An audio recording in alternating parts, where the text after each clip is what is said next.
This letter will be her last will for her dear mother, because she believes that her words were true, and she should have listened to her mother in those moments when she said that this love is not eternal and not the only one. The girl saw a man enter the room and ask him to wait a minute. However, the gentleman claims that they do not have time, and the main character asks if he can pass on this letter. The lady asks where the prince is, and the gentleman replies that he is waiting outside, and then takes her hand, and they walk together.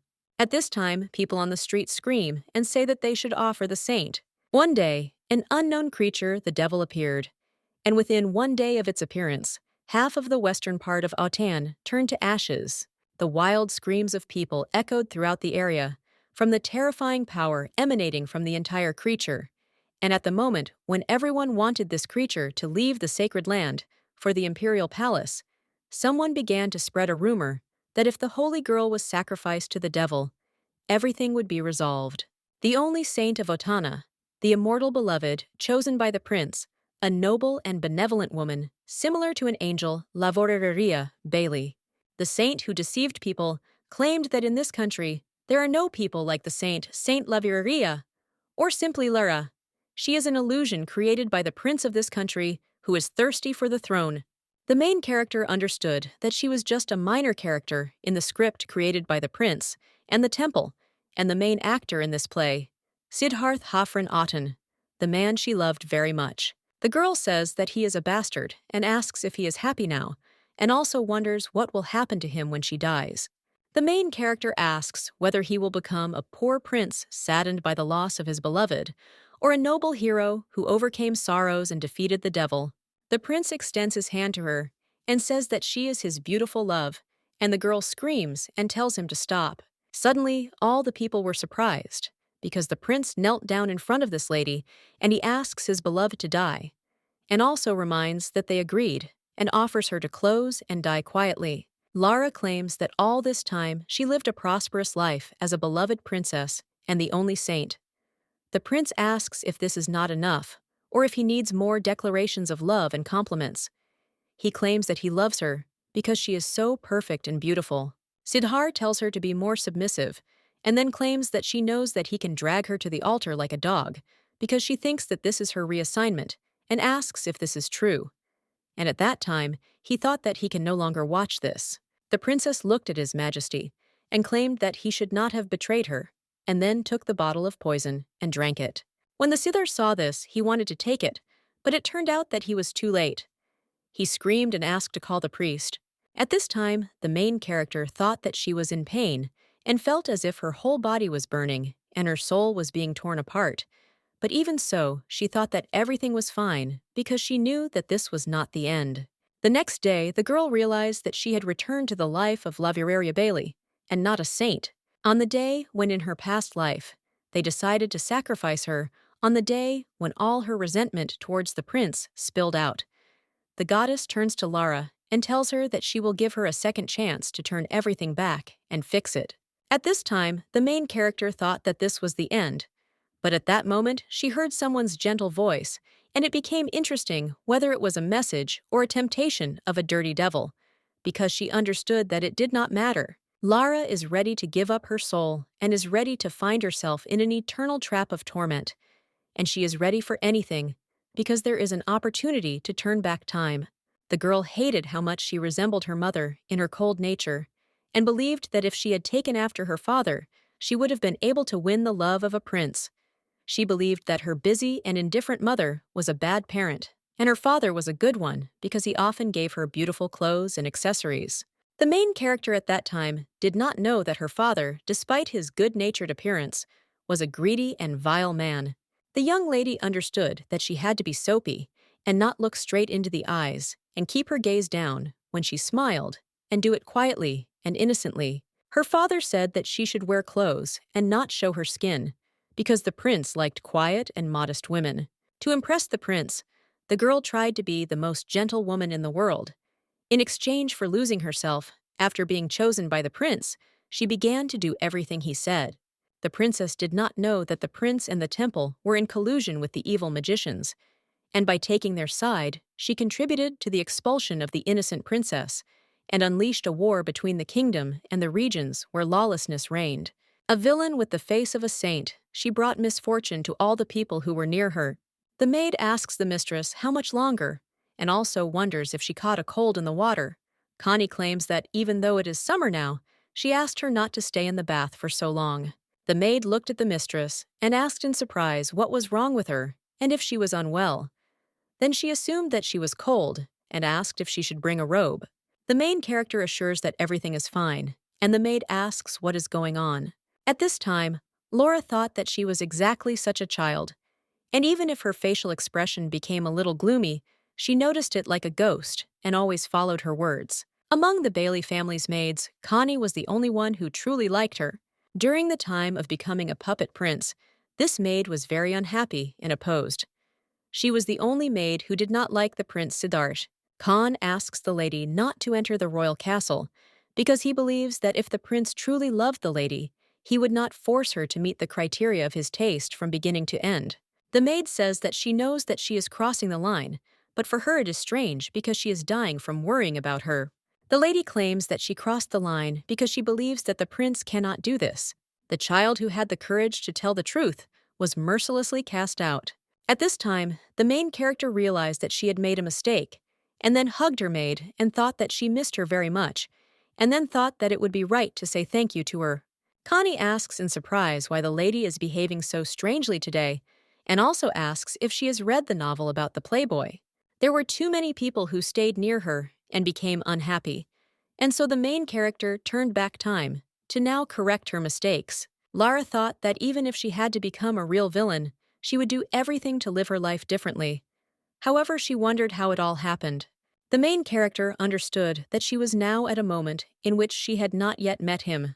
The girl asks the maid what date it is today and how her coming-of-age ceremony went. Connie replies that it was a complete mess because the Marquis was busy taking care of the faction and Madame was not there. And there were no other ladies at the party, only the master's invited guests. Hearing this, the lady thought that it seemed that not much time had passed since that incident last summer when she had her birthday after the coming-of-age ceremony. She sent a portrait to the prince, and at that time, she wondered if she had already sent it and whether she had met him. Lara asks the maid, "What about her mother?" The maid replies that she heard that her mother is leaving soon because after breakfast they started preparing her luggage. Hearing this, the lady thought about what it means that this will happen today, and then says that she will go to her right now. Connie suggests that the lady go together. Instead of calling her the Marchioness of Bailey, they call her Isadora of Heaven, because she is very well known by this nickname and is the best voice in the Ottoman. The lady understood that her mother was always busy, and when the scale of the business surpassed the Ottonian kingdom and reached the empire, rumors began to circulate that Isadora, a former commoner, had bought her husband for gold. But there was a good reason for the rumors, because a husband who despises his wife and a wife who despises her husband, they were known as one of the worst couples in society. And this same couple decided to strengthen the rumors even more. Since the ceremony of her coming of age, they finally broke up. Lara turns to the woman and says that as soon as she leaves this house, she will stop calling her mother. The mother turns to her daughter, and she screams and objects, telling her not to call her by name anymore, since they are now strangers. After this farewell, she felt that her mother had abandoned her, and the only thing that kept her sane until her death were the numerous letters sent to her mother. These were short letters with a few questions, but in every word one could read sincere concern for her, and she does not understand why she did not notice this. Then because her first response letter was her will. The main character thought that she would have liked to have known then that this would happen, because then she would have advised them to go back to the time when her parents were not yet married, and would have liked to tell her not to give birth to her and not to marry such a person. Lara reflects that now she can only tell her to go away and be happy, and she would like to say this because she thinks that maybe her mother would feel a little better. If Lara had not been born, then Mother would have been able to live a freer and better life than anyone else. The main character thinks that her mother is the coolest and most capable woman in the world, and she ran away being so confident, and now she became scared, and she wondered what if she starts to hate her. Lara understood that usually she was the one who didn't care about her, and was afraid that now her mother would react the same way, and if she could, she would at least apologize for all her past mistakes. The young lady realizes that she has no time left at all since her mother is already getting ready to leave. Connie, surprised, asks the lady why she is running like that and offers to go with her. The girl turns to her mother and asks her to wait, and then grabs her hand. And at that time, I thought that she was mistaken, and therefore does not want her to leave her, because now she has come to her senses and will definitely listen to everything. The daughter did not want her to leave and just wanted her to stay next to her. The lady asks her daughter what happened, and at this time she does not understand whether she will be able to hold this woman. The young lady wonders if her mother was ever happy in this house, and then tells the woman to divorce her father. And at that moment, I thought about how that was the first thing she fixed. As a result, an awkward atmosphere hung in the air, and the girl thought that maybe it was because she had returned 10 years ago, because all this time they had lived far from each other like strangers, and she wondered if it could be that her mother was also nervous just like her. The daughter asks why she doesn't get a divorce. The mother replies that she wanted to take responsibility for her choice because her relationship with this man ended a long time ago, and she promised herself that she would not leave this house, at least until she became an adult. The lady reports that she understands why her daughter was not allowed to come to her coming-of-age ceremony, as it is natural that she felt abandoned when she was told that she was leaving. The woman reminds that she told her not to appear in front of her. Hearing this, the main character does not understand what the hell she did in the past, and then asks for forgiveness. Lara says that she has a question, and then says that if God appeared and said that she could send her to the past, she became interested in whether her mother would return. The Duchess says she wouldn't do that, and the young lady asks in surprise why. The lady explains that she has something valuable, and then touches her daughter and strokes her. She invites Lara to come to her at any time when she is having a hard time, because now that she is an adult, she no longer needs to obey her father. The Duchess says it doesn't matter, and let her do what she wants. The girl sitting in the Marquis of Bailey's estate reflects on the fact that it is actually even better that her mother left, because it will now be very noisy in the Bailey mansion, and she understands that she does not need to drag her mother there. The young lady remembers that in her previous life, where she destroyed her own destiny, she remembers that her mother asked her to stop while it was not too late, because no matter what happened, she would protect her. However, Lara then said that it was not necessary because she had read that she could handle it herself, and laughed at the one who gave her sincere advice. The princess understands that she died before her parents, and thinks that she was probably the worst daughter on earth, because she just thought that she was a scary and strict person. But when she remembers those days, she understands that she was a loving mother, and therefore it was not easy for her mother to turn away from the one to whom she opened her heart. The Duchess is a strong person who was rather strict with herself than with others, and the young lady understands that she is not retraining at all, because her mother was always on her side, and no matter what mistakes she made, even when everything was irreparably ruined, Mom was the only one who extended a helping hand to her, and Lara understands that she is lucky that now she can say that she loves her. The maid asks the mistress what she is doing, and then informs her that the artist is already here, and she needs to get ready quickly.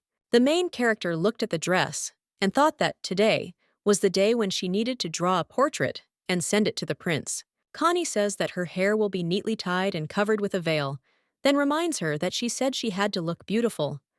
The maid says that she will paint her skin white and draw the corners of her eyes a different color.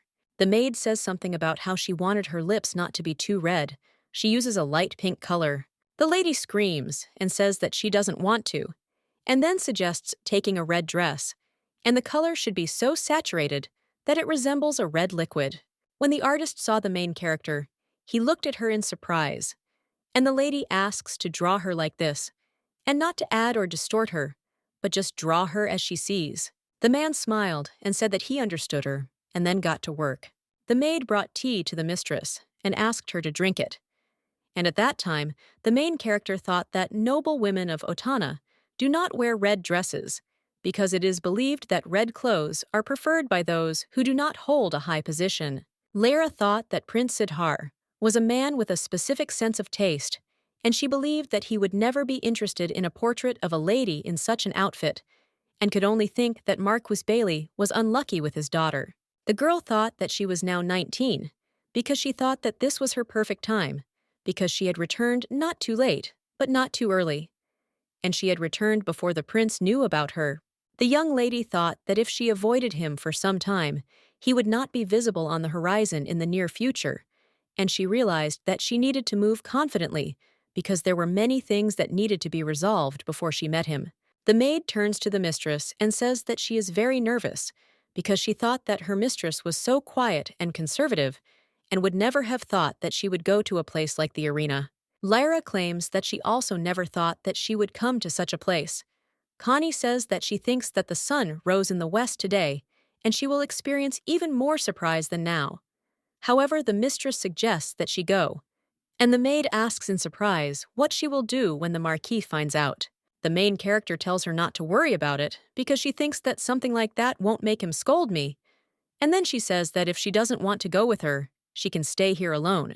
The maid thought that it would be better for them to go together, and when they entered the arena, the lady was surprised because she realized that it was quite spacious there than she thought. Connie tells the lady to look at the history of this month's battles.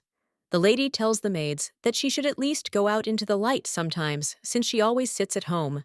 The maid asks if she really wants to buy fish and also wonders why, so suddenly, the lady says that she needs to find someone. Damien rode Drake.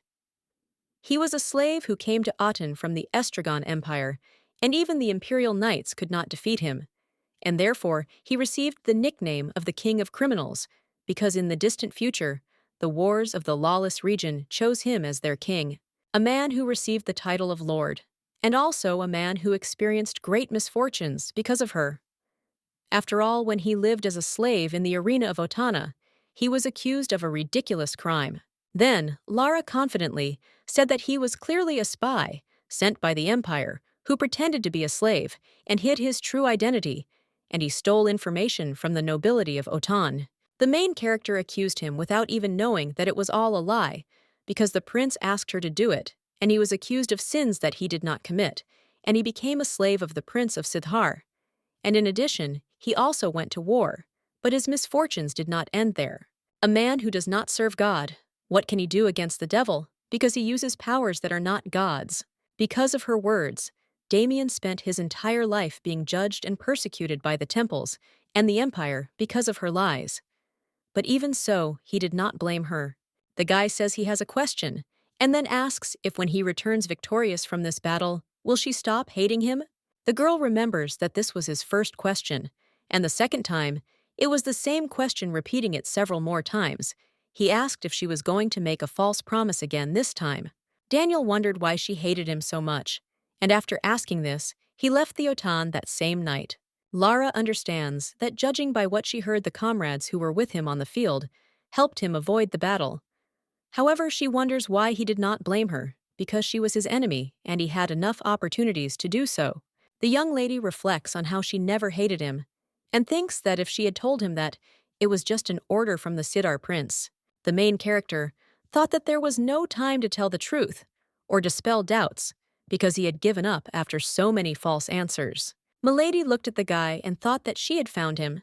The maid turns to the mistress and suggests that she step aside and go inside. Lara asks if she can find out if this guy's up for auction today. Connie, surprised, asks if she's talking about this worthless slave. Hearing this, the main character thought that he was able to kill everyone present right now, and the maid says that there are other slaves who are beautiful, but the girl looked at her so that she agreed. The young lady looked at the guy who was sitting in the cage and thought that she never hated him, and thought that maybe she won't be able to atone for all her past sins, but unfortunately, she won't even be able to tell him the whole truth. The Duchess thought that in this life at least, she would not leave him alone, because she was sure that she would not repeat the same mistake. The maid reports that this time he came this morning, and they don't know yet when they will put him up for auction, and if after he is washed, he looks normal, then he will be sent to the tournament. Connie says that they say if no one likes him, he will be sent to the mine, and that is why she feels sorry for him. Hearing this, Lara thought that she felt sorry for the people who were transporting this man, because they understood that he needed to do something here, and that's why he allowed them to grab him. Otherwise, with such skills, he would never have fallen into their hands. Connie is surprised and says that it's even more luxurious inside. The lady in the pink dress turns to Lara and asks where this country bumpkin is from, and her friend says that she looks tasteless and doesn't understand that, with her hair, it's like straw. Hearing this, the maid suggests that the mistress come next time, but the mistress objects and says that everything is fine because she considers these ladies quite nice, and then asks what she thinks they will do to her because she thinks that all they can do is whisper from afar. The main character thinks that they are just like grumpy aunties, and the main thing is that she hasn't done anything yet, and then says that it doesn't matter because she's not a child and everything is fine. Connie says that before the day of the coming of age ceremony, she was a child, and then wonders who will say that she is little now. However, even if she is an adult, anyone can be hurt by bad words addressed to him. The host tells the ladies that the match is about to start, and the lady suggests going faster because she can't wait, and that's why she's gone so far that she can't go back like this. The main character thought that by a lucky chance, she met Damien right after she returned to the past, and therefore knows that she will become his supporter. The man says that before today's game, he will give them some information because they are currently taking care of the newly arrived slaves, and so he suggests not to leave immediately after the game, but to inform them of his choice. Lara thought that these ladies are in disarray because they want to become the most popular hostess, and this must be their desire. The man says that now is the first match, and the best clients of their arena are the great battle between the warriors of Lady Suivy and Lady Duan. After all, the honor of the hostesses is at stake, and then asks who will become the strongest warrior of the month.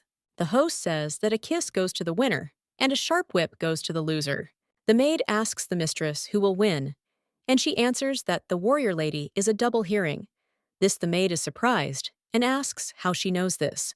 The lady replies that he is wearing more luxurious clothes and has a more expensive sword. In a few minutes, there was already a winner, and he approached his mistress and kissed her hand. Seeing this, Connie says that she doesn't even know what to do with herself, and then asks Milady if she saw this.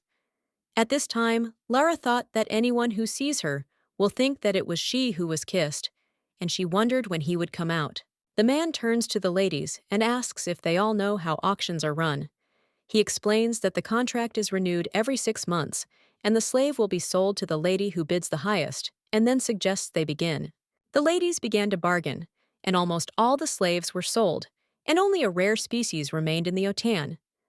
The host says that he has black hair, and then asks the ladies if they have ever distinguished such a color.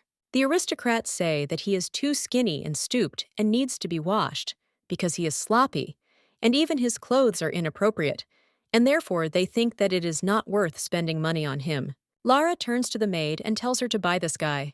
Hearing this, the maid asks in surprise why, and the lady explains that she wants to be friends with him. Connie asks if the mistress is sick, and then touches her body and says that there's no temperature. And then she claims that no matter how curious a person is, you can't be friends with a slave, and thinks that it would be better to go to the night ball. The young lady asks if she knows what this place is. The maid replies that it is a place where one finds a lover for one night, to ease one's loneliness. The lady says that this is enough, and then gives her money and says that she can spend as much as she needs, and therefore should buy it. Connie says that she gives 2 gold pieces, and as it turns out, no one else gave her. The man says that this slave is sold, and the mistress praises her and says that it is a good job. Lara reflects on the fact that she bought the man who will become the king of crime for only 2 gold pieces. At this time, Damien, being in his room, thought that despite the fact that he intentionally did it to look unsightly, he was still bought, and especially for only 2 gold coins. The guy thought that this was not enough to buy even a shabby longsword, and he never thought that he would be treated like this. The slave saw the maid of the lady who bought him, and she said that since he had become a great warrior of her lady, then let him take this. And at that time, the men brought a box in which there was a weapon. The guy asks in surprise what it is, and the maid says that they will see each other soon, and then leaves.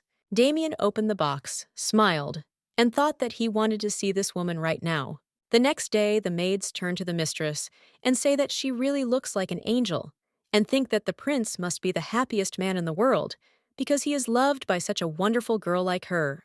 The maid says that even when their lady becomes a queen, she asks not to forget them. The mistress says that of course she will take them all to the royal palace, and then says that, if they want jewelry, let them take it. After that, the young lady went to her father, but the master objects and explains that their maids cannot become maids of the royal palace, and the daughter surprised asks if there is no other way out, but the master refused her. At this time, the main character remembered that she had already said that she would take them with her, and if she said honestly that she couldn't, then they might not understand her, and thought that this was stupidity because they were just words. The lady overheard the conversation of the maids, who said that they felt sorry for the prince because their mistress did not even know the world, and they wondered if she could even be such a saint. The maid says that if such a princess could become a saint, then she could certainly be much better. Lara looked at the maids and thought that this was how it had been. The maids tell the lady that they are done cleaning, and the lady says that since they are done, they should leave. Hearing this, the maids are surprised, and the lady asks if they heard what she said. The servant turns to her friend and says that she does not understand what the mistress ate today because she is very angry. And the maid explains that not long ago she gave them pocket money and treated them to snacks. Lara asks why they are standing, and then tells them to leave, and only suggests that Connie stay. The maids don't understand that this has never happened to her before, and they are surprised. Connie asks the lady if she is disappointed with the maids, and she says no, and the maid says that is a lie. The main character understands that, in any case, all this is in the past, and all people are selfish, and the maids were simply true to their nature. And the problem of the maids is not so important, but the fact that sooner or later, the Prince of Sidhar will approach her. Connie turns to the lady and says that she will help her comb her hair. The girl understands that even if he doesn't like her portrait, he will need the Marquis Bailey, and she understands that it is better not to meet him at all. Lara turns to the maid and asks if she said that she wanted to leave and live separately, would her father allow her to do so? She says no, because she thinks that he would rather lock her up to keep her near him, since the Marquis's mood has become terrible since Madame left the mansion. The young lady understands that in social circles, older daughters are treated as political commodities, and understands that it is natural that he will not let her go. The maid asks when she will visit this slave since the day has passed, and the mistress is interested in whether there is anyone who visits the arena every day, and she will go there when she gets bored. The main character thought that her goal is to help Damien and not to become a daring lady mistress. She wonders what she should do to escape from the hands of the prince and father. The Marquis Bailey was a man who attached great importance to the glory of power and the opinions of others. Despite the fact that all the family's wealth was earned by her mother, he did not recognize her contribution, and even considered her own business frivolous. The father insisted to his wife that nobles should not be traitors, and he always said such nonsense, and the young lady understands that the prince is very similar to him because he needs a well-built woman who can strengthen his name. Lara thinks about what these two people have in common, that they did not like the wasteful women who are always on other people's lips, and she does not understand what she should do to become a woman opposite to their demands. Connie asks again when she will visit this slave because the day has passed. Hearing this, the main character realized that she is not a villain disguised as a saint, and she thinks that she just needs to show them what a real villain looks like. In Lara's room a few minutes ago, the maid informs the mistress that there is a tournament today, and he will be there. The young lady says that she didn't know Damien would be entering the competition so soon, and that she needs to meet with the designer after that. The maid suggests that the lady first meet with the designer, because the clothes she is wearing now are casual, and if she will wear something like this. Lara interrupts her and claims that it's okay, because it will wait a little while, and she will make her beg her to go back to normal clothes. At this time, Milady thought that at the moment, she had accumulated 2,000 gold pocket money, which she wanted to generously invest. Connie looked at the lady and thought that she was very strange. When they came to the arena, the maid offers the mistress to see that today all the ladies have come too. She asks if she is ashamed of hers. Connie claims that she is not ashamed, and then asks if she is comfortable like this. The lady replies that she feels fine. And at that moment, she thought that even without listening to them, she can tell what they are gossiping about, because they are gossiping, and her sloppiness and lack of manners. The host announces that this is the first competition of the day, and the great warrior Lady Dwan and the great warrior Lady Bailey, and they will fight for the honor of their mistresses today. Hearing this, the lady was surprised, and Connie said that this was the same one who won last time. At this time, the main character thought that he was in big trouble, because for this person, all this is just a game, and she thinks that this guy probably doesn't even know how to fight. Lara reflects on the fact that Damien is not playing, because he is the man who only knows how to win, and the great warrior, Lady Daman, will die. The slave turns to the Lady Dwan and gives her a flower, and then says that she is his beautiful mistress like the morning dew, and therefore he longs to bring her victory in this duel. The host suggests to begin. The lady with red hair says in surprise that she has never seen such a fight before, and the main character thinks that it would be good if there were no injuries, and everything would have ended with a simple fainting spell because her slave did not use the sword. In a few minutes, the host announces that the great warrior, who exudes a frightening aura, and his mistress Lady Bailey, and then announces that these are especially long-awaited moments in the arena, and the great warrior presents victory to his mistress. Daniel throws down his sword and then approaches Lara and tells her that he dedicates his victory to her and kisses her hand. He asks her name. Milady asks for forgiveness and then says that she is going to kiss him now. And after the kiss, she thought that it was great, even though she had not originally intended to do it. The main character realized that for kissing a slave in such a public place, she would now be treated in social circles as a wasteful troublemaker. And it was only a matter of time before this news reached her father's ears. The guy looked at her in surprise, and then said that his name was Damien. He took her in his arms and hugged her. And at that time, Lara was surprised because she did not understand what to do, because she thought to make a slight scandal, and now, after that, she will become a dissolute woman. The lady went to Damien's room and thought that now she probably became known as a very vulgar woman. But she understands that she did not want to use this guy in this way, and she wonders what he was thinking about. The Marquise asks why he kissed her. The young man replies that it was because he wanted to, and wonders if there needs to be a reason for this. She asks in surprise what he wants from her, and thinks that she does not understand why he acts so recklessly, as if he really desires her. Damien says he doesn't know what he wants, because he's never made this kind of decision before, and that's what it's like to be a slave. Hearing this, the main character thought that she was like that too, and in the past, she didn't even know what she really wanted, because she did what she was ordered to do, and the man who was born a slave and lived on the battlefield. And although she was born into a noble family, she didn't have freedom, and therefore understands that they were terribly similar. Lara turns to the guy and asks if he wants to live, and he surprised asks if they are not alive now, and then says that if he dies, he will not be able to do anything. The girl asks where he wants to go, and if there is anyone he would like to meet, and also whether he wants to start a family or take revenge. However, the guy assures that she asked all these questions inadvertently, and that none of this interests him. She asks why he came to the Otan then. The young man replies that someone told him that he could earn a lot of money by being a slave in the arena. Hearing this, the lady thought that everything was said honestly, except for the last one. However, she understands that this will not change the meaning, because the main thing is that he is happy. The Marquise says that she will pay the ransom, and he will be free. He asks the lady how about becoming his mistress for the next 6 months, and also wonders if he is not a slave to be proud of. Having heard this, the main character does not understand what he has in mind and what kind of proposal this is, and understands that if you think about it, he probably means the title of mistress, and thinks that this will be a good reason for meetings.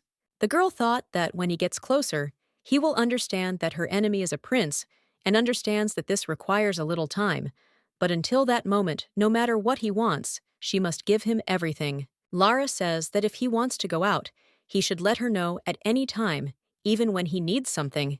The maid reports that someone came from the mansion, and the Marquise was very angry and ordered to repaint the portrait and return back immediately.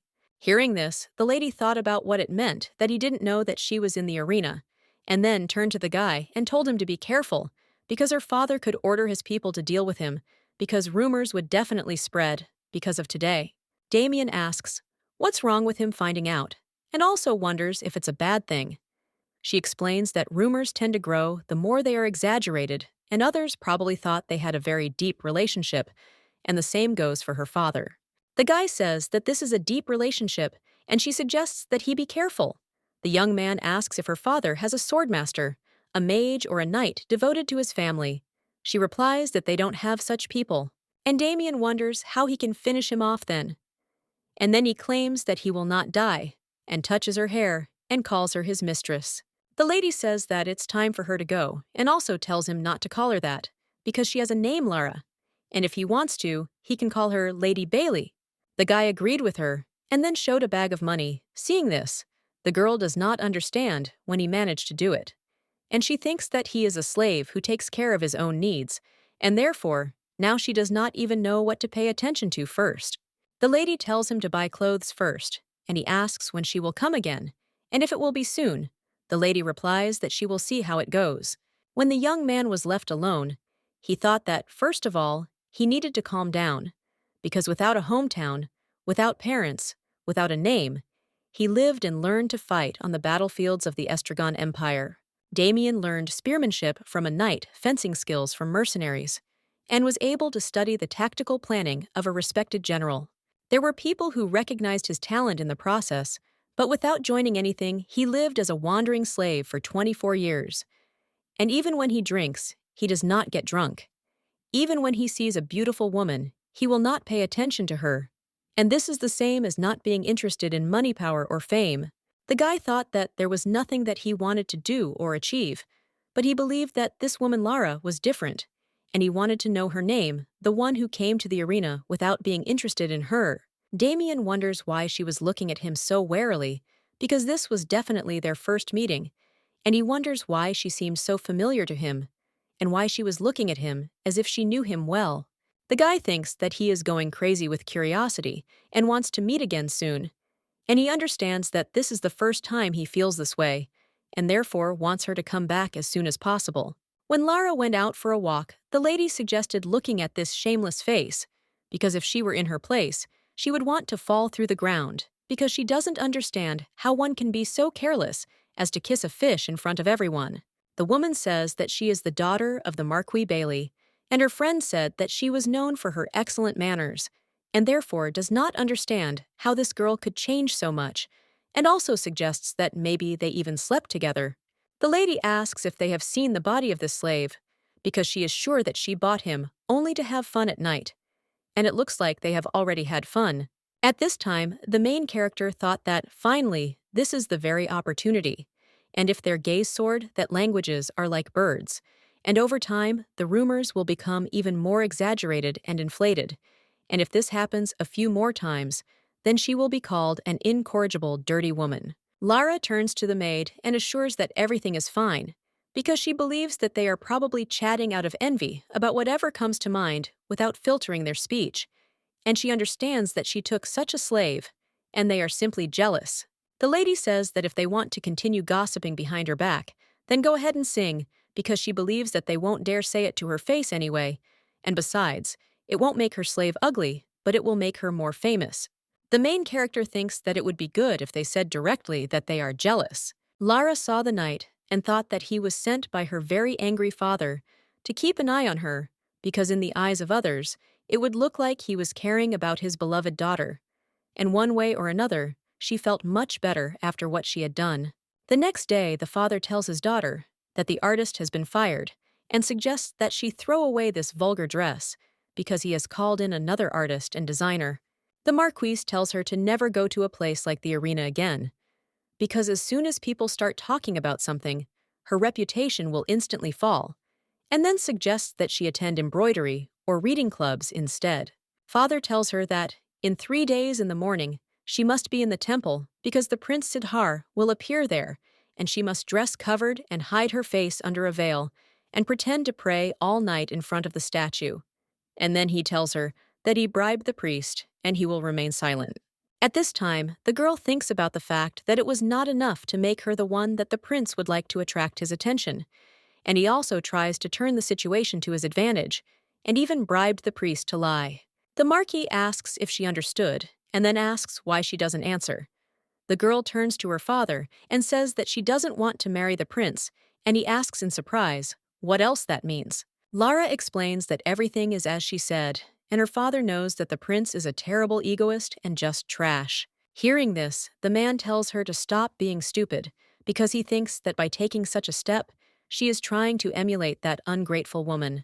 The main character thought that it wasn't enough for him to insult her, and he also insulted her mother. At this time, the butler enters the room and tells the Marquis that he has something to tell him. Lara thought that, judging by the expression on his face, it looked like it was about the incident in the arena, and therefore she thought it was better to deal with everything at once. The father asks in surprise what this means, and if it is true. The daughter claims that she said it was true, and she slept with a slave. Hearing this, the Marquis could not restrain himself and hit her, then screaming, he asks how she dared to tarnish his name. He orders her to go to her room and not to dare take a step from there until he gives her permission. The Marquis turns to the servant and tells him to make sure that the lavier does not leave the room, and that anyone who serves her food or speaks to her will be thrown out. The father says that the slave she spoke of earlier must be destroyed without leaving even a trace, and then gives bail. The main character thought that it was okay to starve because she was used to it, but it was a little upsetting, and she wondered if she should at least start a suicide hype or if she should bribe the knight. The lady understands that as soon as this matter is over, she will definitely leave this house. Connie turns to the lady and asks her to open her eyes, and then asks how she is. Lara asks in surprise how she got here, and the maid explains that Madame arrived, and in the morning she came and scolded the master, and she was so angry because her daughter was starved for 3 days. The maid reports that Madame slammed the table and then hit him. She frowned so that her eyebrows almost collided with each other. And then the lady suddenly extended her hand to the secretary so that he would bring the divorce papers. Connie explains that it was a quick decision, as if she had prepared for it in advance, and the lady took the documents and quickly left.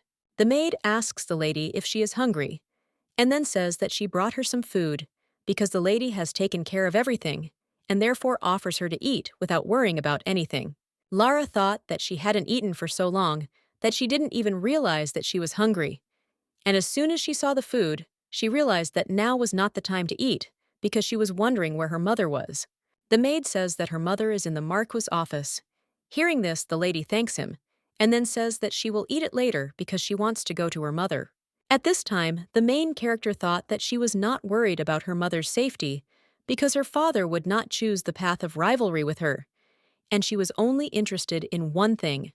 Why did her mother change her mind? Because then she definitely had no intention of divorcing her father. The Marquis screams and asks if she is crazy and why she is talking about divorce papers. The lady claims that she is sane and that he not only locked her daughter up, but also hit her.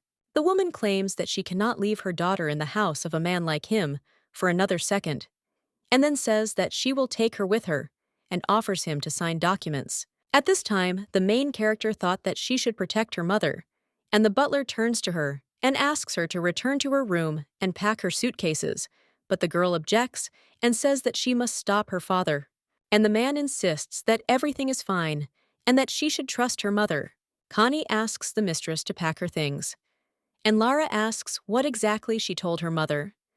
The maid replies that she said that the Marquis not only hit her, but also locked her up and starved her like in prison. The mistress asks if she said why the father did it, and the maid answers that she already knew the name of the slave Daman, and she knows that they bought him for 2 gold pieces. Hearing this, the main character realized that she did not suddenly decide to get a divorce, and it seems that she initially wanted this but held back, but does not understand why now. The girl suggests that it is possible because she told her about it, and she was probably worried that her daughter would blame her for the reason for their divorce, both in this life and in the previous one. Lara left with her mother, but she was wondering if Connie would be okay. Mom asks for 2 gold pieces, and the daughter asks if she is talking about this. The lady interrupts her and claims that everything is fine, and then asks how she knew about the value of the slave.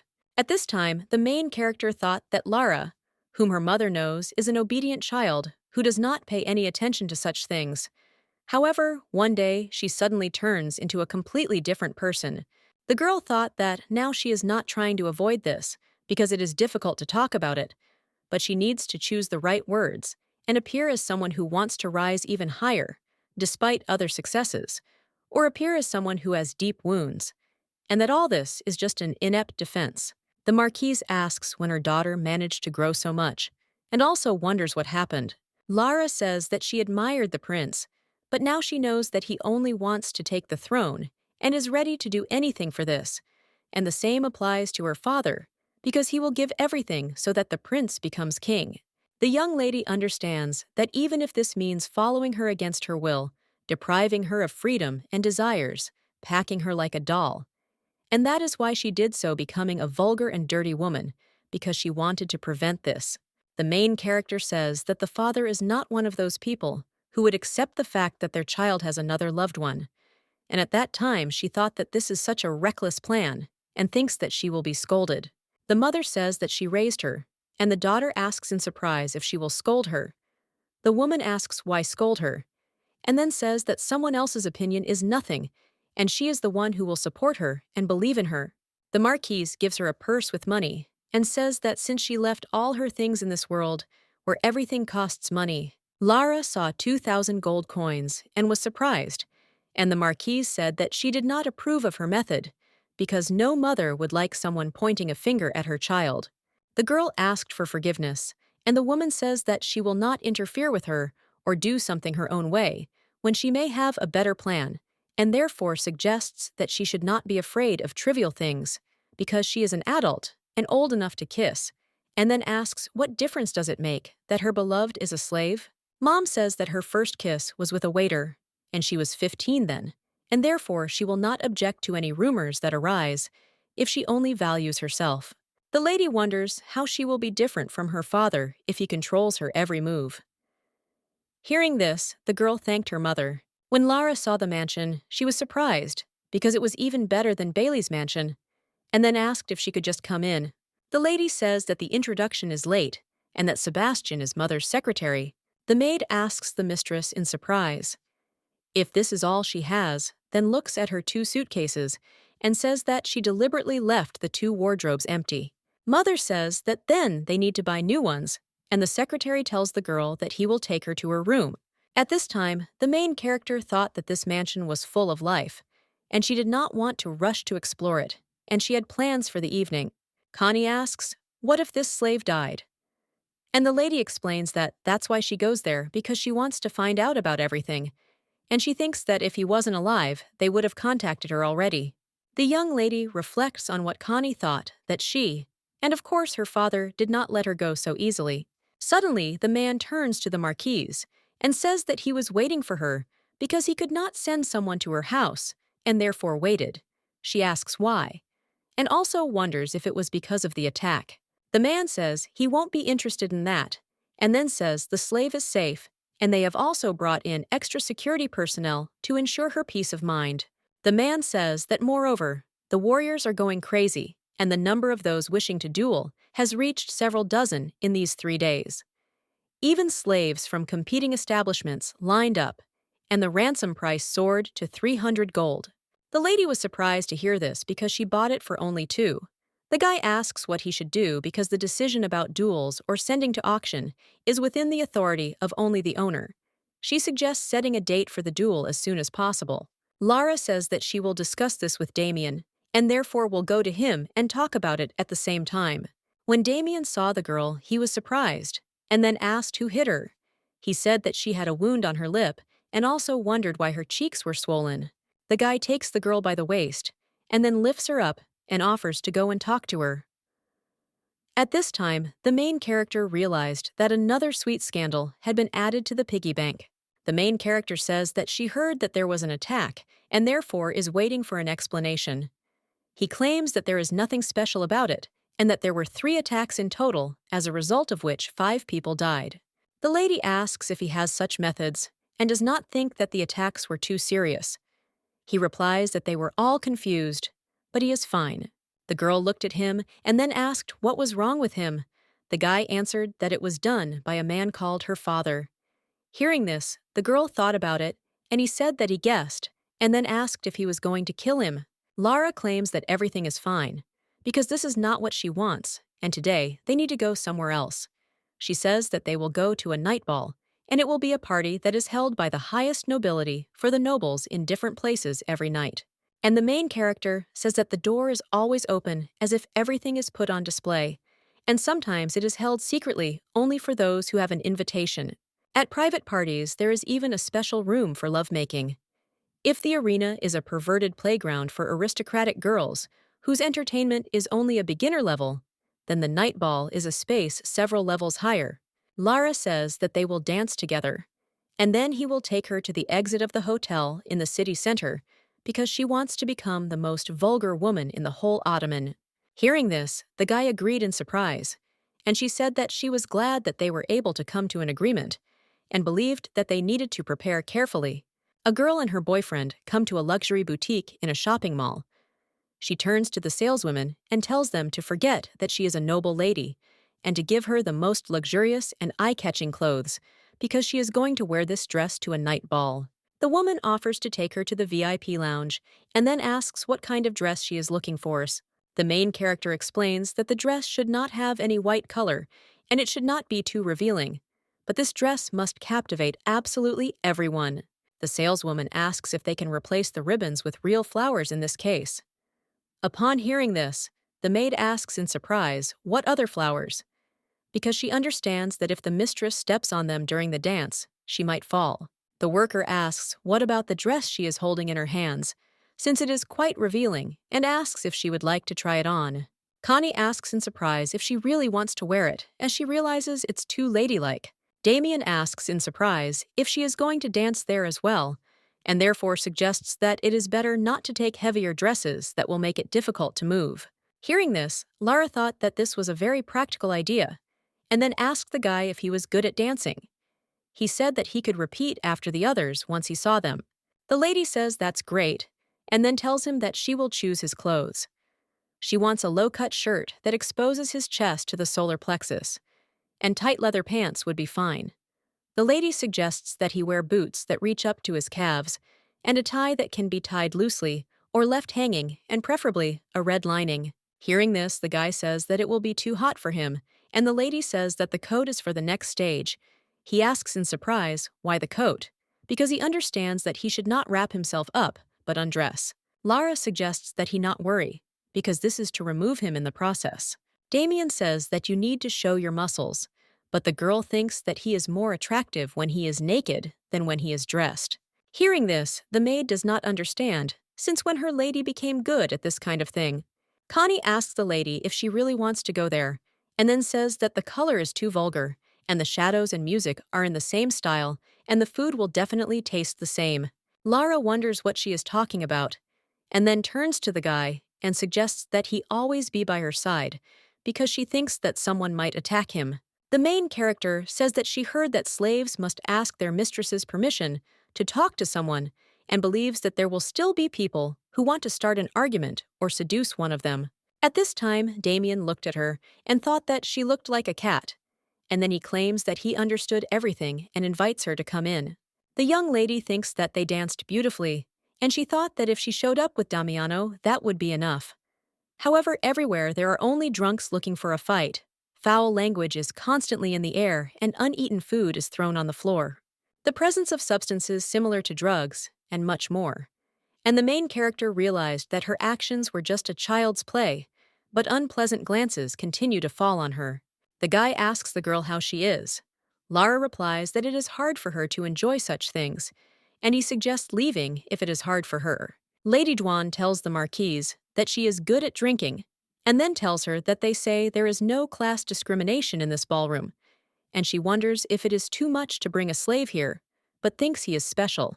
Lara turns to them and says that they could just say that they are jealous, and since they don't have money to buy slaves, she can lend them some. Hearing this, Madame smiled, and the main character asks, "What's funny?" Damien explains that since she started acting like a villain, he has become more sensitive, and then asks the girl if he should help her. The young man says that she will not become the most dissolute woman of Otana if she is like that, and she asks what he wants to do. Then the guy answers that he himself does not know yet, but he is sure of one thing: he will not let her endure all this alone. The gentleman looked at Damien and asked if this was the guy accompanying the girl in slutty clothes. Hearing this, the young man kicked him in the face and then asked who he was staring at. The Duke turns to the guy and says that he is just trying to have fun, and when he saw that Damien was heading towards him, He got very scared because he had a bad feeling, and he was not mistaken because the guy hit him, and then a fight began. The Marquise asks him in surprise what he is thinking, and then grabs his hand to stop him being theirs. She tells him to run away from Otan and return to the Empire. Damien objects and says that he does not want to, and she asks if he wants to be executed. He turns to the lady and says that he is her great warrior and a creature who fights for her. And if she does not like something, no matter what it is, then he will get rid of everything. The young man says that's why she stocked up on tasty treats when she visits him in prison. The main character thought that she had never been reproached, even by her professor at the academy.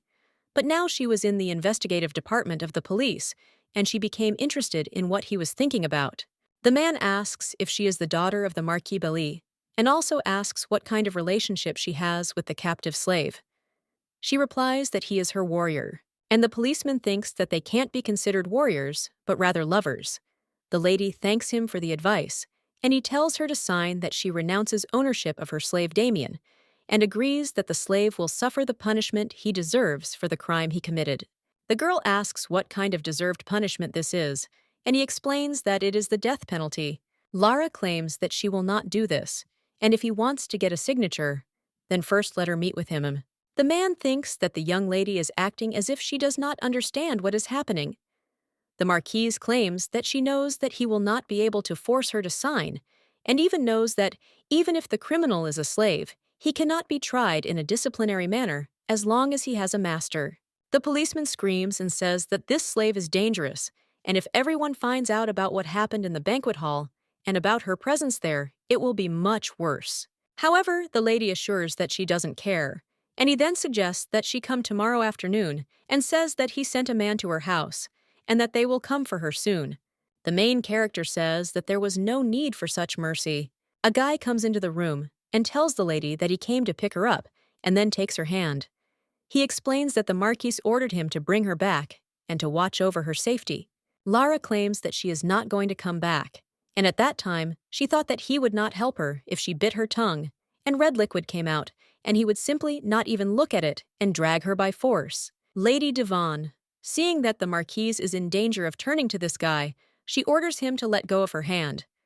Then she asks what this new type of interrogation of witnesses is, and says that she is already furious, and therefore suggests not to anger her even more. Hearing this, the main character thought that they could just pass by and not interfere. And the lady asks, how dare some servant drag the lady, the only daughter of the precious family of Marquises, along with him, and then asks if he wants to lose his hands. Lara doesn't understand why they are standing up for her, and she wonders if they didn't hate her. The man apologizes, and then explains that the Marquise told him to bring the lady. Milady screaming asks whether the noble Marquis Bailey treats his daughter like a dog, and wonders if he ordered her to be dragged back by force. The lady screams and says that the Marquis Bailey beat and did not let his daughter out of the room, and then asks if he has now ordered her to be kidnapped. The man asks for forgiveness, and then says that they are leaving. The lady runs up to him and asks if he understands, and at that moment, the guy pushes the lady and she falls. Another lady asks if he is attacking nobles, and then calls the guards, and also asks what the security forces are doing. The lady with red hair turns to her friend and asks if she hit herself hard, and my lady says that she thinks she broke her leg. At this time, the man thought that anyone would understand that this was a game. Lady Duan says that this is the last warning, and if he does not leave there or takes Lady Bailey against her will, then she will spread rumors that he kidnapped her, beat her, and humiliated her. The woman claims that no matter how high-ranking a nobleman the Marquise is, he will not take his life into account, and then she approaches the chest and offers to go with them to her carriage. Lady Duan turns to the girl and suggests calling her Eunice and her friend Jimena. The main character says that her name is Lara, and Eunice says that she knows it because there are few people who don't know her in Otana. The Marquise wonders why they helped her. The lady explains that they are interested in her, but at first she irritated her because she was an exemplary student who was always praised, but suddenly she invaded their territory and even grabbed an attractive slave. Eunice says that the more she looked the stranger it seemed, and that kiss with the slave that attracted everyone's attention before, and she had nothing to do with him. The lady claims that she was wearing a red dress, and its color was considered vulgar, and she kept thinking what kind of vulgarity it was. And after the Marchioness went to the night ball, and it seems to enjoy it, but it does not seem that this was really the case. Eunice reports that she thinks she even felt disgusted there, and asks if that is true, and then reports that in addition, her slave beat up an aristocrat, and this brought even more trouble. The lady says that if she wants to be a real villain, she will have to do bad things, and then asks why she does such things. Jimena asks the main character if she is doing this on purpose, because she understands that the Marquise is trying to force her into an absurd marriage of convenience. Lara asks in surprise how they found out about this. The lady replies that this is a common thing that can be behind such actions, and if she wants to get away from family pressure, she will immediately say that this is not enough. The aristocrat explains that her father was an overly passionate gambler, and when she found out that he had squandered her share of the inheritance left to her by her grandfather, she doused her father's entire bedroom with gasoline and set it on fire because she believed that this was better than cursing him. Eunice says that her mother always treated her badly, and one day she found out that she was her stepmother, that she seduced her father and threw her biological mother out on the street. Lady Duan says that she spent all her money throwing parties with everyone, and when she remembers it, she feels so happy and thinks that it was an amazing time. The aristocrats explain that they also quarreled with their families and with the people who surrounded them.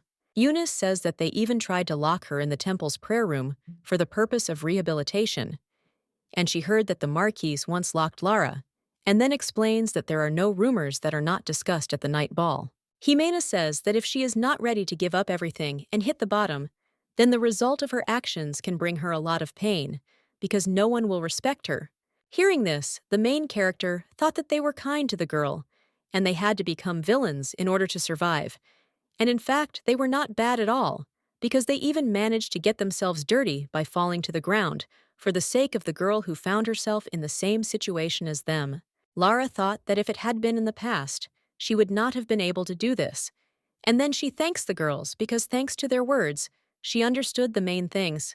The girl says that she should have started by feeling like her life was trash, but she didn't seem to pay attention to that. Then she says that she should renounce her last name and lose all her noble privileges, as well as throw away the identity and last name that she inherited from her father.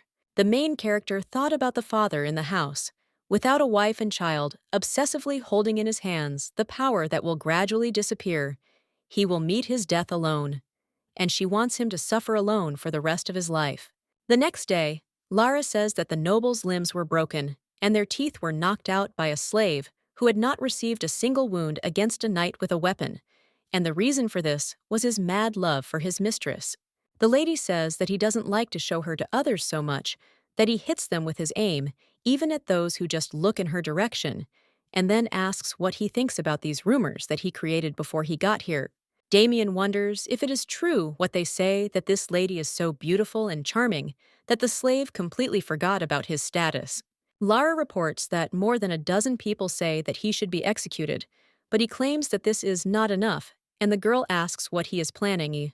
The guy says that the Crown Prince of Tarragon can give immunity to responsibility. Hearing this, the lady was surprised. Damien explains that he once saved the Crown Prince in a war, and for this he received immunity, and even the investigators most likely already know that his name is Damien Drake.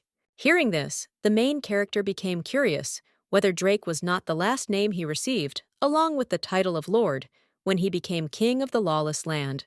The Marquise says that if he has a last name, it means that he cannot be a slave, and then screaming asks why he pretended to be a slave all this time. He replies that he is too lazy to explain it. The young man says that for him, slaves and commoners are the same thing as is dying on the battlefield or being executed.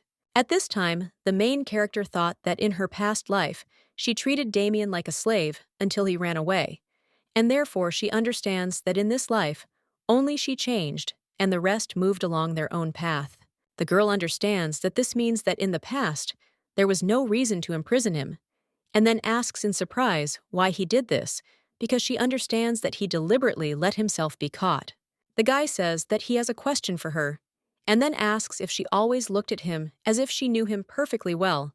but now she looks at him as if he were a stranger. The Marquise asks why he came to the Otan. However, he remains silent. The investigator turns to Lady Bailey and asks her to come out, and then says that a man who introduced himself as her mother's secretary came here and did God knows what. The girl asks Sebastian what happened. He explains that naturally he is here to post bail for the fact that this slave protected the mistress. Otan is a weak kingdom, although it is not under the influence of the empire, but because of its weakness, it still makes its moves with caution. If the kingdom were to execute such a special commoner of the Estragon Empire, there would be a great risk of diplomatic friction between Otan and Estragon. Moreover, Isadora, whose enormous fortune has raised such a huge fuss that even the security forces cannot cope with all this now, and the order on Damien's case has already been passed on to the authorities. Sidhar Otan, the king's eldest son, because of his outstanding abilities, if only a younger sister had not been born who was better than him. Then the first thing the prince thought about when he realized that he would fight for the throne with his younger sister, who was 10 years younger than him. This is the empty place of a wife who can be used to become a king. The prince says that one way or another it must be Laviere Bailey, and he does not understand why her name cannot be pronounced normally, and also asks if parents do not try to give their children popular names, and not such difficult ones. The butler explains that the Marquis Bailey is obsessed with aristocratic things, and he probably wanted to demonstrate his nobility with this long and complex name, and then says that in short, her name is Lara. Sidri wonders if the Marquis Bailey didn't say that he desperately wants to make his daughter a princess, and then asks in surprise why the portrait is like that, and whether the Marquis intends to turn the country into a kingdom of debauchery. The man explains that he said he called an artist to redraw the portrait, but because his daughter was not at home, nothing happened. His Majesty asks if she has run away from home. The butler explains that the Marquis is in the middle of a divorce from Isadora del Celestial, and that his daughter is said to have left with her mother. The prince thought that the Marquis of Bailey was a card that would be a waste to throw away because of the actions he had committed. Many aristocrats respected him. Sidri says that a close friend with whom he worked so much is getting divorced and is left penniless, and he simply cannot watch this, and then tells them to tell him to demand a fabulous sum of alimony so that the Marquise understands that she should not get divorced. The prince says to send a respected nobleman as a mediator between them, and he will also take part in this. Then they will not dare to behave arrogantly, because he will also invite them to a banquet that will take place in the near future. His Highness believes that this woman will eventually thank him. The assistant asks His Highness what to do with the slave. Sidri says to let him go and console the victims in Meru, because he thinks that they can't be proud of being beaten by a slave, and he thinks that from this moment on, the real battle for the throne will begin, and there should not be the slightest friction with the empire. Less than a week after his imprisonment, Damien was released, and in the meantime, Lara visited the prison twice a day with snacks. He tried dishes from all the best restaurants in the capital, and the main character thought that if she treated him to delicious food, he would not want to return to the arena. However, the girl does not understand why he goes there if he is not a slave. The guy replied that it is convenient there because they provide food, clothing, housing, and money. The main character thought that she would most likely need permission from her mother to bring him home. Mother says that he threatened to make her a beggar, and the prince is trying to stop her divorce, and also advised her to ask for alimony.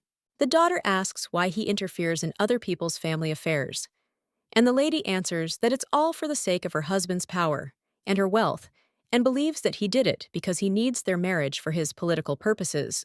Lara understands that now her father is on the verge of bankruptcy because of money, and her mother tells her not to worry because she will solve this problem herself, because she believes that parents should solve their problems, and she is ready for the fact that she will not be able to get a divorce. The main character thought that this was a lie because she was angry, and unlike the last time, this time she wanted to get a divorce at any cost, and it was clear why the prince decided to intervene, and believed that even if she didn't know much, she needed to help her mother. Mother says that she will come as soon as she sorts things out completely, and if she needs more pocket money, then let her know at any time. But the girl claims that she has enough. Lara does not understand what will happen if it is best to reveal first, because the father will be strongly criticized, and it will be easier for the mother to get a divorce. She believes that criticism should be so that even the prince could not take his side.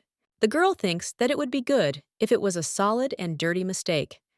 However, she understands that her father has a very good reputation, but corruption and crime have polluted his personal life because he was in collusion with the Temple of Glory and caused discord among famous nobles. The Marquis Bailey sold fabricated information. He felt worse than his wife because her success was much greater.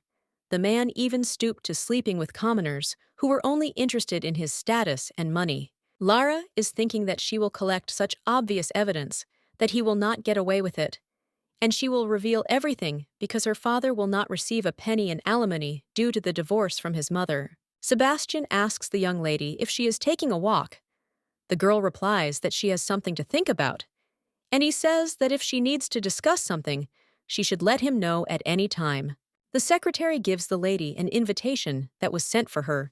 The main character looked at the letter and realized that it was the emblem of the royal family, and the sender was Prince Sidhar.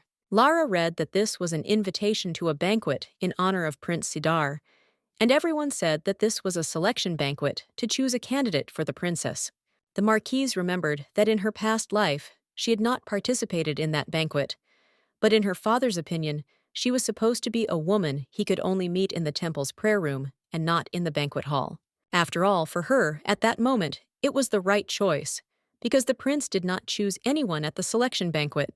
The lady thought that now the most important thing that would happen at the banquet was not the selection of a candidate for the title of crown princess, but the attack of an assassin on Princess Sonnet. Lara became interested in how this could be prevented, and whether she could correct this situation. Sebastian says that the lady does not have to go if she does not want to, but the lady objects and claims that she will go because she believes that the prince will not be interested in her anyway, since she has another goal.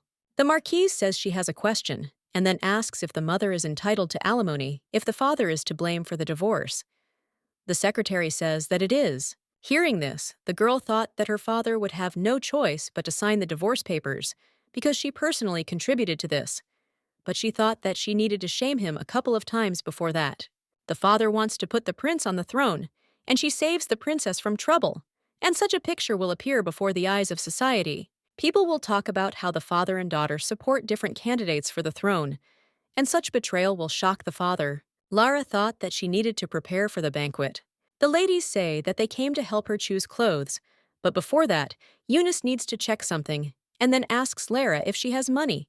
The Marchioness showed her purse, and seeing this, the girl suggested that she go faster. Seeing these ladies, the woman said that they had not visited her for a long time, and she was worried that they were tired of her dress. Eunice turns to the lady and says that she is flattering them, and then announces that they have brought in another client.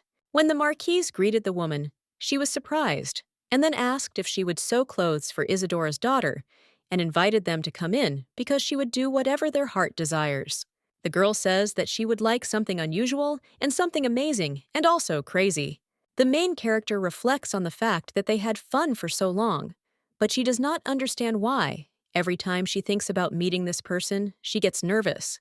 The guy invites her to come in, and Lara, surprised, asks if her steps are so loud, and also wonders how he knows when she is coming.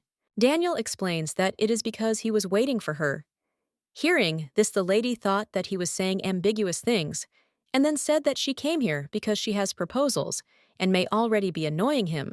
The young man claims that nothing of the sort happened, and she thanks him for such kind words. Lara reports that a grand banquet will soon be held on the banks of the Tender River. This banquet is being hosted by the nobles, who support Prince Sidhar, and the princess also plans to attend this event. The main character says that the magician will try to kill the princess, and she would like to take him as an escort to the banquet. He asks in surprise if the princess needs to be saved. The marquise explains that this is exactly what she wanted, because the princess will reward him generously, and although she is still young, she is very talented and smart. Daniel asks in surprise why he should do this. At this time, the main character thought that, in the near future, the prince will use his abilities and he will try to get him and use him. However, the girl believes that in order to avoid this, it is better to become a benefactor of the princess who is his opponent, and he will also not be a slave who was used and then thrown away. After all, she wants to make him a hero that everyone will look up to. Lara thought about what she wanted to tell him and then says that magicians are bad. He asks if she wants him to do this and save the princess in danger and crush the evil. The main character claims that this is exactly what she wants, and he agrees. And at this time, the lady reflects on the fact that since he does not ask questions, she thinks that he will definitely help. And she says that they have finished with business, and therefore will see each other soon. The guy says that they will meet tomorrow. Damien looked at the window and saw the marquise, and thought that this woman knew him, and he couldn't believe that someone he didn't remember knew him so well, and he didn't know how this was possible, but he was sure that it was so. The young man reflects on the fact that ordinary people cannot sense his presence, and besides that, she also sensed the danger emanating from him, and realized that he was deliberately behaving stupidly. The guy thought that as a gift, she even gave an expensive weapon that was not used in the arena. But at the same time, when she found out that he had immunity granted by the Crown Prince of Estragon, she was surprised as if this could not happen. Damien thought that before he doubted, but now he is completely sure that Lara knows him. Dark magicians are strong, and even an experienced knight will have a hard time finding and defeating such a magician. In particular, if he was sent to finish off a member of the royal family, then he must have outstanding skills. The young man thought that this didn't matter to him at all, because even black magic didn't work on him, and he wondered how she knew that he could easily defeat a magician, and he didn't understand because she knew that a dark magician would appear at the banquet. Damien thinks that he is suspicious of her, but can't leave her, and he wonders if there is a more absurd case. He thinks that the strange feeling of loss that has haunted him all his life disappears next to Lara, and he thinks about her from morning to night. The guy understands that he continues to think about her and wait for her to come to him, and every time someone comes past the door, he listens to see if it is her, and he thinks that his people will die laughing if they find out that Lara knows about him. The gentleman turns to Damien and says that dark magicians have set their sights on the kingdom of Otan, and news has reached him that they have already firmly connected with the nobles, and since black magic does not affect him, he asks if he can go and find out what is happening there. The guy thought that the Prince of Tarragon had sent him, and he wondered if she knew that he was a spy. On the eve of the banquet, Eunice believes that all preparations are complete, and only one thing remains, and then announces that from this moment on, serious lessons begin. The girl thought about the fact that she put on glasses to look like a strict teacher, and then asks about it, and also thanks for helping with all the preparations.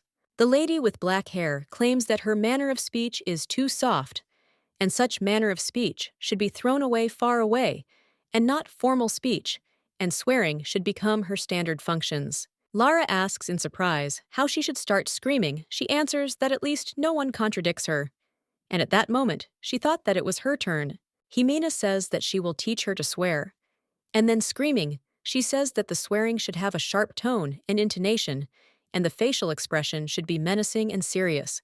But the most important thing is to look natural. The lady with the red hair claims that she just said it that way, and that's how it works, and then suggests trying something else. Eunice believes that there is actually a more important thing than the manner of speech, and this is the facial expression, which is more effective than dozens of words. She says that this is facial expression because she is calm and knows how to ignore others. However, she thinks that this is too elegant and cold-blooded. The main character asks in surprise what she should do, and the lady claims that she needs to look down on them and ignore them, and also laugh at them and despise them. Jimena claims that she must be prepared to grab her enemy by the hair and make him cry. Lara asks if that makes sense. The morning of the banquet came completely suddenly, and the maid thought that the mistress was becoming stranger and stranger, but she liked it. Lara stopped by to pick up Damien on her way to the banquet, and when he got into the carriage, she said that there was something she wanted to say before leaving. The girl says that when she enters, people will start whispering and staring, so she suggests simply ignoring it. He agrees. The lady explains that it is against etiquette to bring a bodyguard into a banquet hall where members of the royal family are present, but she will say that she will not go anywhere without one because of her father's recent attempt to kidnap her. The guy asks in surprise, what if they don't let her in? She says that it's not scary because she just needs him to be near the princess and save her at the right moment. The Marquise says that they have already arrived, and thinks that it looks like the royal persons have not yet arrived, and the young man invites her to go and then takes her hand. For nobles who had seen everything in their lives, this would be a minor incident, and she thought that the effect of her actions would end with her being slightly criticized by her peers.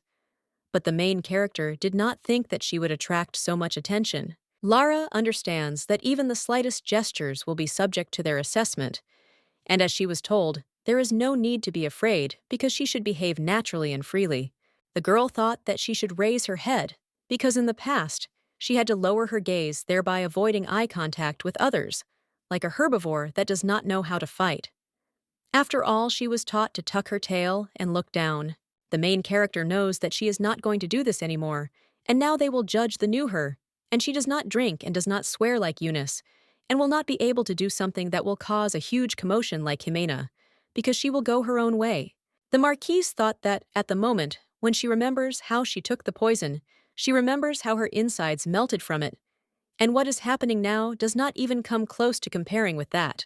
When the girl saw her father, she asked if he was begging his mother for alimony, and then said that she had heard that he was on the verge of bankruptcy, but that it was a bit ugly, and wondered if he thought the same thing, because he thought it looked pathetic.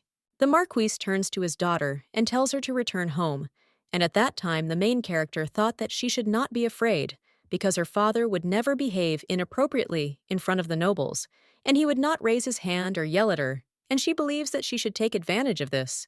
Father says that without her, this big house seems empty. Hearing this, the lady thought that he is brave, and then suggests not to say what he does not mean. Lara suggests not to come closer, and then asks if he wants to hit her again. She reminds him that not only did he beat her and lock her in a room, but he also tried to kidnap her, and therefore believes that he is the one who now prevents her from going anywhere without an escort. The Marquis claims that he doesn't know what she's talking about, and then asks what bad thing her father did. Lara says that now she doesn't care about such things, and asks how long he is going to pretend that he doesn't know anything. Hearing this, the father tells her to shut up, and then raises his hand to hit her. But seeing the aristocrats, he changes his mind because they were watching him. The main character realized that he raised his hand out of habit, but apparently realized that this was not the right place, and therefore understands that if he hit her again, now everything would turn out just perfect. Lara asks why he raised his hand, and whether he wants to hit her again, and her father claims that she really does look like her mother. The butler announces that the members of the royal family have arrived. Daman wonders if she is saying that he should save the princess while being so far away, and the lady claims that it is better to avoid the Sidar prince. He asks why surprised. The girl explains that her father is trying to make her his bride, and she doesn't know what good will come out of this meeting. The guy says that if she becomes a princess, and then asks if that means she is a future queen, Lara says no thanks, and she will pass this scam on to someone else. The young man wonders where the dark magicians will appear, and then looks at the people who were in the boats, and asks if she thinks they are hiding there. The lady replies that she doesn't know, and at that time, the guy thought that she was sure that the incident would happen, but she didn't know the details, and he became interested in what kind of boat they might be on. Lara asks if he will be okay without a weapon, and he asks surprised if she thinks he will lose. The lady claims that he will win, and he agrees with her. Daman asks if she wants him to be the hero who saves the princess and defeats evil. The girl replies that everything is correct, and he suggests that they meet later, and then leaves. Suddenly, the main character was pushed, and she saw that this was a princess, and then she asked in surprise why she was here. Daman tells her not to move, and then covers the princess and the Marquise with his cloak. Lara understands why all the knights who were guarding her arrived then, because they alone could not cope with the attacks of the dark magician. The guy thought that the shield would not help, and then saw the dark magician who used his power. He turns to the Marquise and says that he is counting on her, and then jumps on the boat and knocks down the dark magician. At this time, the main character watched him from the balcony and thought about what he caught, and it worked, but she became interested in what about other people. Lara realized that everything was okay with the people Daman protected. The princess turns to the lady and asks if she is hurt. The Marchioness replies that she is not hurt at all, and then asks, What about the princess and her knights? Her Highness claims that everything is fine and then touches her. At this time, the main character thought that her hands were so icy and suggested that they go to a safe place together. Her Highness addresses the aristocrats and says that all the wounded must receive immediate medical attention. She will go first with Lady Bailey, and therefore asks to bring the ladies' knights to her room. Lara reflects that she was also a little scared, but now she knows what a princess is like. Her Highness tells the girl that she is very sorry that she dragged her into this, but believes that she should have left immediately because she thought that no one would be around. And the main character thought that thanks to this, she was able to save the princess, and then tells her not to be shy and just call her Lara instead of Lady Bailey. The maid turns to the princess and says that Lady Bailey's knight has arrived. Sonedotan is a sweet and beautiful, kind and smart princess.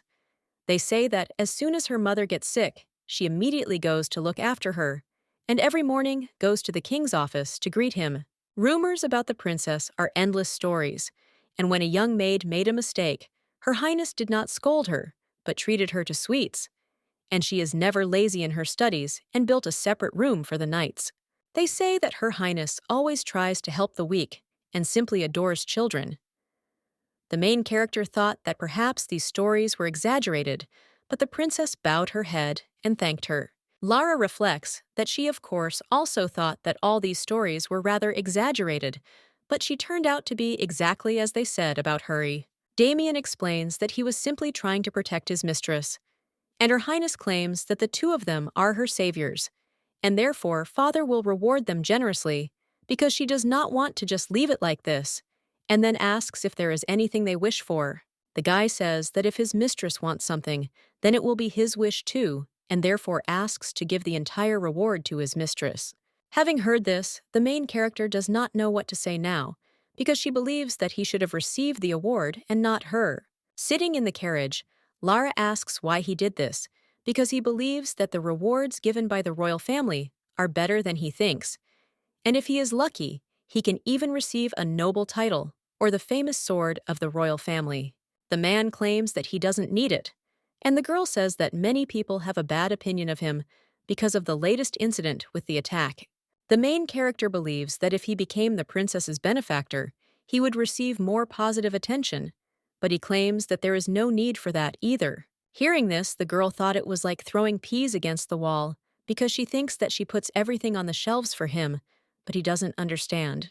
Lara thought that she was very glad that neither the knights nor the princess suffered much, and her guilt in the past was that, on the contrary, she sympathized with the supposedly poor prince who had to expel the princess. The girl thought that she couldn't say that she had atoned for her guilt, but she was so glad that she was able to at least pay back a little, and it didn't matter that she had managed to make Damien a hero, because she believed that there would be many more opportunities for this in the future. The Marquise turns to the boy and asks why he pushed her towards the princess. He replies that it was because she was trying to save the princess and not him. The young lady wonders what he was talking about with the magician on the boat, because she saw that he grabbed him by the neck and said something to him. The man explains that he asked what his goal was, and he replied that the house. The lady claims that it is obvious, and even if she cannot give him a title, she will definitely give him the famous sword. Damien says that he wants to watch, and at this time the main character, half asleep, says that she really worked hard today, and before that, she was very nervous, so it seems she is so tired. The guy strokes the girl and wishes her sweet dreams, and also enjoys her beauty. Meanwhile, Sebastian asks if there is still any news from Lara, because he understands that they have not yet received any eyewitness accounts since the attack took place. The Marquise suggests that he allocate more people for the search, because she believes that he needs to hurry because she is very worried about her daughter. Suddenly, a carriage drives up to the house, from which a young gentleman comes out holding Lara in his arms. Sebastian asks fearfully if she is okay. The young man answers that she is sleeping, and therefore suggests that they not worry, because the lady is okay. The Marquise looked at the guy and then asked if he was Damien, and then told him to follow her. At this time, the young man looked at the lady and thought that Isadora of Heaven had a similar side, and then followed her. The Marquise reports that everyone says he is a very talented man, and then asks if he is from the Tarragon Empire. The guy explains that he was a military slave, and the woman says that she heard about it, and then asks if she can ask what the purpose of his visit to Otan is. Damien thought that before he wanted to tell no one about this, but he thinks that now everything has changed. After all, the crown prince told him to do this in complete secrecy, and therefore he did not look for allies. The man reports that they are tracking a faction of dark mages, and they are investigating the plans and goals of the dark mages hiding in the Aten kingdom. The Marquise asks in surprise whether he belongs to the temple and who ordered it.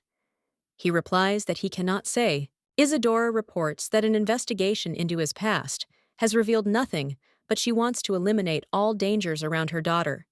And if he is the one doing such dangerous work, she feels she should ask him to leave. The woman says she will compensate him. Damien says he understands her. She claims that for the sake of her daughter, she will lose everything even if she dies, but she will make sure that the empire falls. The guy says that he knows this, and if Lara is in danger, regardless of the mission, he will protect her at all costs and at all costs. Isadora asks what will happen if he ends up handing over his customer, and the young man claims that Lara is now in first place. Hearing this, the lady says that then she relies on him, and Damien claims that he will benefit her. The Marquise says that it is already late, and therefore tells him to go to bed. At this time, Damien remembered the words of the magician that they would kill the saint, and then tells the woman that he needs to check something, and he cannot go to bed yet. Damien is interested in what saint he was talking about, because he understands that more than 100 years have passed since God left this earth, and he understands that naturally the words about the saint are a lie, but it doesn't hurt to check. The guy came to the magician and told him to keep quiet if he didn't want to be tortured again by knights everywhere, and then reminded him that he said that a saint appeared on this land and asked where he got such information. The man responds by screaming that the devil said so, and they will kill all women they suspect of being holy. Damien tells him to speak quietly and then asks if it is the princess. He replies that Sonnet is one of the candidates with great potential. Suddenly, the man felt that someone was coming, and he didn't understand what to do with him, save him, or kill him. After all, he believes that the devil's minions cannot be corrected, and at the moment when they make a pact with the devil, their rights to life and souls are transferred to the devil. Damien knows that he will still be useless even if he spares his life, and if he is left alive, he will irritate and hinder him, because he has stated that he will kill all women suspected of being holy, and therefore believes that there is no need to save his life. Lara read a note from her father asking her to come home sometime because he wanted to talk to her, and she thought that he didn't know the meaning of the word give up and wasn't right in the head because he thought she would return to this house. The maid tells her mistress that she thinks it will rain in the evening and therefore suggests that she wear something without long skirts just in case. Jimena looked at the girl and said that she still didn't make a mistake in choosing this dress. Lara opened the box and asked if she should wear it again, because she knew that this box had just arrived. The lady with red hair asks if this is what they ordered back then, and the maid says that it is an incredibly beautiful nightgown. But only the main character claims that it is not a nightgown because it is worn on top. Lara thought about how she didn't know exactly how many years later it was that a trend that had originated in the empire swept through Otan's social circles. The imperial dancer who arrived in the kingdom threw on a similar fabric as a cloak. The thin fabric did not fall along the silhouette, but fluttered when moving. This conquered women's hearts and quickly became a new fashion trend. The young lady thought that she really wanted to wear this when she pretended to be a fake saint, but then she did not have enough courage for it, and she only bought similar things secretly and only admired them. The girl reflects on the fact that back then, she thought that it was not appropriate for a saint to wear something like that, and does not understand why she thought so. Lara puts it on herself and asks how she looks. Connie says that she is touched to the depths of her soul, because before she only wore long clothes, like a ghost of a curtain. But finally, the mistress puts on something that really suits her. Hearing this, the lady was surprised, and the maid explains that the ghost living behind the curtain comes out into the world at night when the curtains are closed. The main character turns to the maid and reminds her that she told her to stop reading strange books. She says that the lady's secretary lent her this book, and it is very interesting. Connie explains that it is a very famous book called Otana's Collection of Traditional Ghost Stories. Sebastian asks the lady if she has a minute. Lara says that she was thinking about him. He greets her and asks how she rested. The young lady says that she is so sorry that she constantly interrupts him from his work, and he says that the only thing that matters to them is her safety. The lady says that these are her friends, Lady Duan and Lady Suivi. Eunice asks the man why he came. Sebastian turns to the Marchioness and asks her to step aside. The lady says that she will return soon and suggests that her friends rest. The man says that Damien has returned to the arena but will soon arrive at the house. Hearing this, the main character does not understand why he suddenly started talking about him. Sebastian says that they are planning to organize his residence in a separate building, and the girl says that she doesn't quite understand right now. The man explains that he will be her night escort, and then explains that people interested in his skills will want to contact him, so they need to hurry up and take the initiative, and the contract will be ready within today. The secretary says that there is one more thing that they could not agree on, and this young man is very stubborn, and then says that if she meets him, let her pass on their proposal. Lara asks in surprise what he explains that the lady is trying to give him a huge annual salary, and the negotiations are stuck at this point because he says that he does not need any money.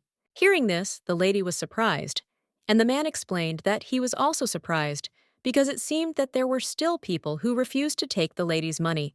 Sebastian says that this is all he wanted to tell her, and then thanks her for taking the time to tell him. The girl claims that everything is fine because she also needed to talk about something important. The Marquise says that she wants to ask about her father's corruption so that her mother can easily divorce him. She says that her father supplies the temple with narcotics, and this has been going on for several years. Lara reports that this drug is prohibited by law, not only in the Ottoman Empire, but also in most countries on the continent, and was created by dark magicians. She believes that they should seize him as soon as possible because this man knows no boundaries at all, since he even decided to start manipulating his mother. The main character believes that right now, when the whole country is in turmoil, because of the black magician, Sebastian apologizes for interrupting her and then asks how she knew about it. The girl asks in surprise if this matters, and the secretary claims that it is very important. At this time, the Marquise does not understand what to answer her, because she cannot say what she knows from a past life, and then says that she had suspicions about the relationship between the temple and her father, and therefore she followed him. The young lady reports that the temple, which is famous for its pride, does everything that the father asks for, and the relationship between the father prince and the temple has become closer than ever, and it will not even be difficult for them to create a saint. Sebastian says that in fact the lady already knows this, and since he is the lady's father, she tried to touch him as little as possible. Hearing this, Lara was surprised, and then screaming. She said that this is not at all necessary. He claims that this is why the lady puts her in priority, and she remains silent, fearing that the Marquis's mistake will involve her in this too. The main character thought that she was a stumbling block again, and then asks Sebastian what he thinks she can do and whether her opinion matters. The secretary says that she is the closest person to her mother, and he even thinks that her opinion is more important than all the others. The lady asks him to tell her why. The man says that Isadora planned to make her the next Marchioness. However, he thinks that, although everything can be solved with a simple divorce, if the Marquis Bailey is completely destroyed, it will be difficult for her to inherit the title, and then asks if everything is okay. Lara claims that everything is fine, and she does not want to be a Marchioness Bailey, and does not want to have anything to do with that place. Sebastian agrees with her, and then says that he will try to convince the lady. Eunice says she hasn't been to the arena for a long time. Lara says she heard there was a dark mage in the capital who was distributing drugs, and then asks the girls if they've heard anything about it. Jimena says that, although they are bad people, they are not that bad, and then says that the Marquise should not try to go to such extremes. After all, she would rather go to the temple than meet with a dark magician. The young lady explains that she simply asked because she was interested in whether they heard anything, and then says that she will figure it out herself. Eunice reports that there is one thing that she heard some time ago, but she believes that, in fact, it is not such an important thing, but simply the sale of some special drugs under the bridge, and that dark magicians are doing this. The girl with dark hair says that it is very expensive, but she was so upset because she could not get it, and no matter whether she is a man or a woman, She can spend an unforgettable night with just one sip. Eunice asks Jimena why she is looking at her like that. The lady with red hair asks how she knew that. Eunice claims that of course it wasn't her, but she just deprived her of it, and then says that she can do everything without it if she wants. The girls ask if the Marquise is going to. Damian Jimena says that her mother's secretary seems to be a good person, and maybe she will think that she is saying something obvious, but she wants to say that not many people treat them with respect. Lady Jimena says that they are usually bombarded with harsh words, despised or ignored. Eunice, hearing this, screams and asks what kind of atmosphere this is, and why she even said this, and then says that they are going, and wants to have a good time with Damien. At this time, the main character looked after the girls and thought that they were so shy, and they were very good people, and he was the holiest one here. Lara asks why he doesn't want to take the money they offered him. The guy replies that it's because they're trying to give him too much money for something that isn't work. The girl asks if this is not a job, then what is it? And he answers that it is a specialization, and in any case, he was going to stay with her for 6 months, and if he takes money from her mother, then it will be a double contract. The lady wonders how their relationship will change from this. He asked with interest what kind of relationship they have, and then came closer to her. The main character says that she wanted to buy medicine with him under the bridge. He asks in surprise if she thinks they need it. Down the river, Tender. There is a place that is illuminated every day by the lights of the pleasure quarter. There is a bar there that is said to be most frequented by aristocrats in their day. They slowly drove along the dizzying street with multicolored magical lights, but even inside the carriage, the main character could not completely hide her embarrassment. The lady who was determined to protect him with her life invited him on a date, but the goal was different. Connie says that the mistress is stalking the slave. Lara tells her to stop, because it is not a date. The maid claims that it is because of her worries about her mistress, and asks if she enjoys thrills too often these days. The Marquise reminds that she said that she shouldn't go, and then asks what the problem is if Damien is with her. Connie screams and says that she should be with them too, because a man and a woman shouldn't be alone at night. Lady asks why she has become so stubborn lately, and Damien says that she is also wrong and believes that nothing like that will happen to someone who sold his soul to the devil to become a dark magician, because he believes that it is absurd to simply produce and sell strange drugs. The main character says that in fact, she still has suspicions that it could be something dangerous disguised as love, and they are so careful to protect their privacy that they even hide the family crest on the carriage. The young lady believes that this may indeed be something more than what it is, and she is going to look around because she believes that she will not go unnoticed, but will simply look around and return.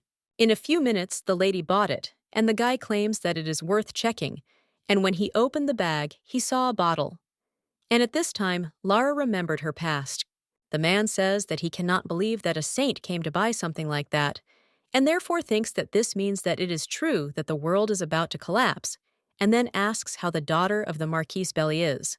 The main character tells him to check the money, and the alchemist Valentine says that since she paid the money, the goods are hers. Lara remembered that she died after drinking the poison he had prepared.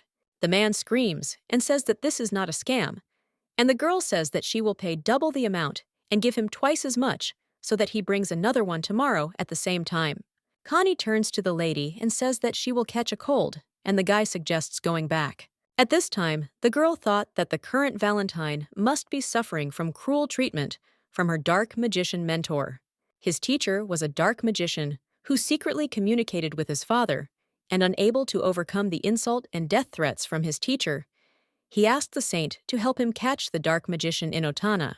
Valentine told the lady that her father was selling drugs to priests with him.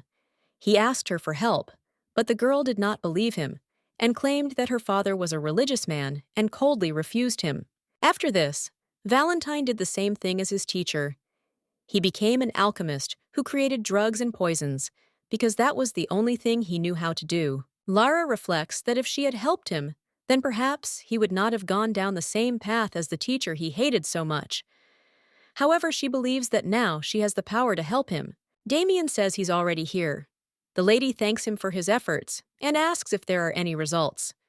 The guy says he's a middleman and looks like he was recently beaten up. Hearing this, the main character reflects that this is what she thought and believes, that this time she should help him. The next day, the girl saw Valentine and thought that he really was beaten because he was limping. Damien grabbed the guy and then pushed him into the carriage. He asks if he should be gagged. The lady says no and tells the carriage to move out. The guy asks in surprise why she is doing this to him and who they are. The lady asks if his name is Valentine. Hearing this, the guy is surprised and asks how she knows him. The Marquise explains that she conducted a small investigation into the drug that he sold her yesterday, and it turned out that it was made by a student of a dark magician, and therefore, before she gives it into the hands of the appropriate people, she asks to listen. The man asks in surprise what she is talking about, and then claims that he does not know any dark magicians. Lara tells him not to lie because his teacher is a dark mage and asks why he created this drug. Valentine replies that he did it to make money because his younger brothers are starving in their hometown. The Marquise asks if he was a street vagabond and if his teacher took him under his wing. And at that moment, she thought about how he doesn't know how to lie. The lady says that since he has no talent for dark magic, he most likely was unable to make a contract even with a low-level devil, and therefore survives by selling such things. Valentine screams and asks why she should ask him if she knows everything, and the answers to his question, and he also wonders how she knows him. The main character says that from now on she will be his employer. He screams and says that he doesn't want to, because she just threatened him and was going to hand him over to the guards. Lara claims that she will take care of his teacher and let him only solve every crime committed by his teacher, and then she will make sure that he never does anything like that again in his life. The lady claims that he tried to escape, and therefore thinks that soon he will either be finished off or simply abandoned, but as a man appears in front of him, who extends a helping hand to him and asks him to grab it and free himself from this place. Valentine believes that no one will help just like that, without asking for something in return, and then says that he does not trust her. The Marquise then suggests that he go to the guards. Hearing this, the guy screams and asks what she knows at all, who is a noble lady who grew up in hothouse conditions. A noble family does not know the severity of the street. Lara agrees with him and says that let it be so. But her mother is the world-famous Isadora, and then asks what he wants to do most after he is freed from the shackles of his teacher. The young man replies that it is business. The lady says that they will do it this way, and he will conduct business working with her since she has an experienced trader, and then asks if it is not profitable for both of them. The girl says that if he understood, then let him get up. The guy grabs her hand and asks her to be careful because he knows that the teacher is a really scary person. The main character claims that everything is fine because her companion is much scarier. Damien, hearing this, thanks the lady, and she claims that she told the truth, and at that time thought that thank God everything ended well. Damien thought that he did it because Lara wanted it, because it seems to him that she knew from the very beginning what this guy's decision would be, and he wonders what she's planning. The guard thought that the more he looked, the more curious he became. Sebastian tells Isadora that her daughter has found a dark magician, and she wants to use this as a weapon to help her divorce the Marquise. The woman objects and asks how she even knew that something like this could help with a divorce. And the secretary says that she is truly extraordinary and thought that it had been only a short time since they themselves found out about it. But it turned out that she knew about it too. Isadora believes that perhaps this can be used not only for divorce, and for example, if you report this to the temple and deal with everything else secretly, then Lara will not suffer. Sebastian claims that this is impossible because she knows that the Temple of Glory has long been in cahoots with him. The lady wonders what about the royal family then? The secretary says that he doesn't think they would disclose such a thing because it is an excellent way to keep the temple under control, and he also thought about these options. The Marquise says that the only real divorce, and at this time, the man thought that the lady was too worried about the lady. Well, he also can't constantly interfere with her decisions. Isadora asks what to do with this child. Hearing this, Sebastian says that the lady is probably the only one who thinks that she is a child, and then claims that her daughter is an adult. However, the woman thinks that in her eyes she is still a child, and the man says that the lady is too grown up. And the lady asks if this is an insult. Sebastian believes that this means that she is wise and fearless, and everything she says and does is out of love for her, and she is sincere because she does not understand how otherwise she could have found the stronghold of the dark magician in such a short period of time. Isadora thought about how until recently, before she had stepped into the mansion, what a tender and emotional child she had been, that she had cried and screamed so that she would not come to the coming-of-age ceremony. The woman does not understand why she suddenly changed so much, and then tells the secretary that a group of mercenaries belonging to the top entered the capital, and therefore let him tell Damien about this, and he will attack the dark magician. The lady thinks it would be good to leave him alive since their goal is to gather evidence. He asks if she is talking about wolves, and then says that he will contact the security forces and officially report it. Sebastian tells the maid to bring Damien to his office. The main character looked at the guy and said that he was moving faster than she thought, and he turns to her and says that he will take care of the dark magician for her, and then asks if she can answer him one question. The guy tells her to promise to be completely honest, because he will not accept lies and silence. Lara says she doesn't know what's going on, but she'll do it. He says that's great, and says that it's time then.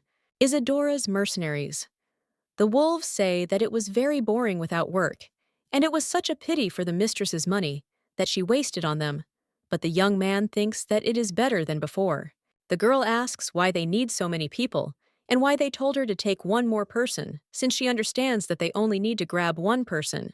The partner says that they shouldn't relax, because dark magicians are not so simple, and the lady assured that he is a talented person, and therefore suggests not to lose vigilance. At this time, Damien appears and asks if he likes the speed, and then the wolves tell him to lead them since he is a newbie, and the young gentleman tells his comrades to go. Isadora's mercenaries tied their horses in the forest and set off to hunt for the magician.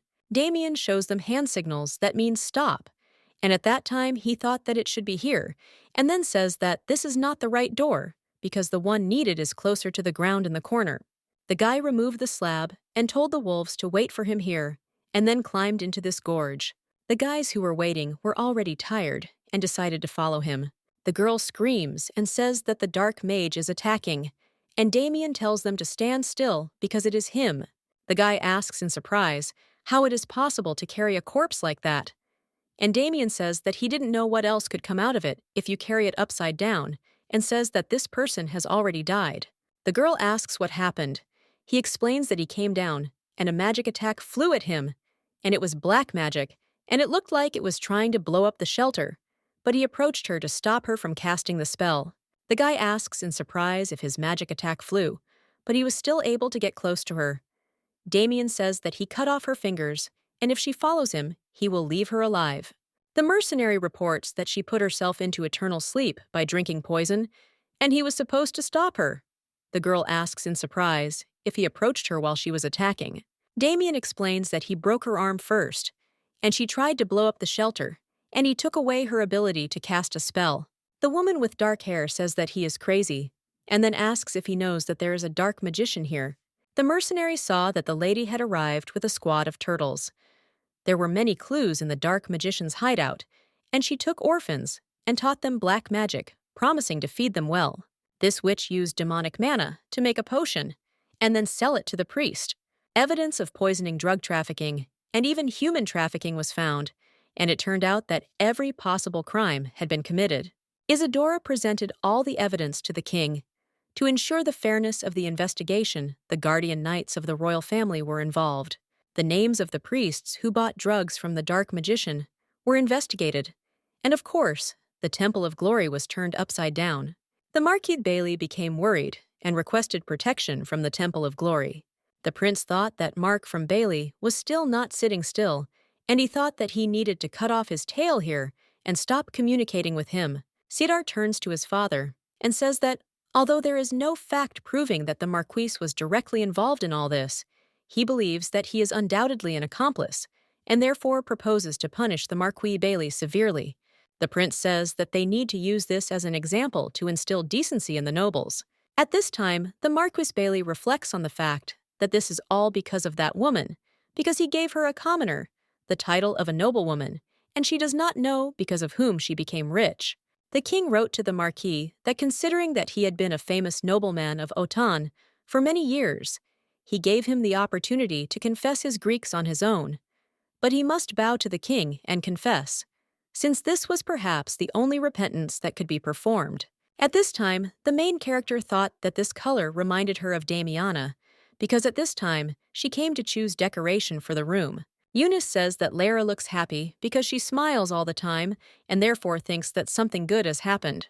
The main character asks in surprise if everything is so noticeable. Eunice says that she found out that the seller turned out to be a student of a dark magician, and this is not a rumor, but the truth, because it is too lucky to be a coincidence. Lara says that this is all true, and she was lucky.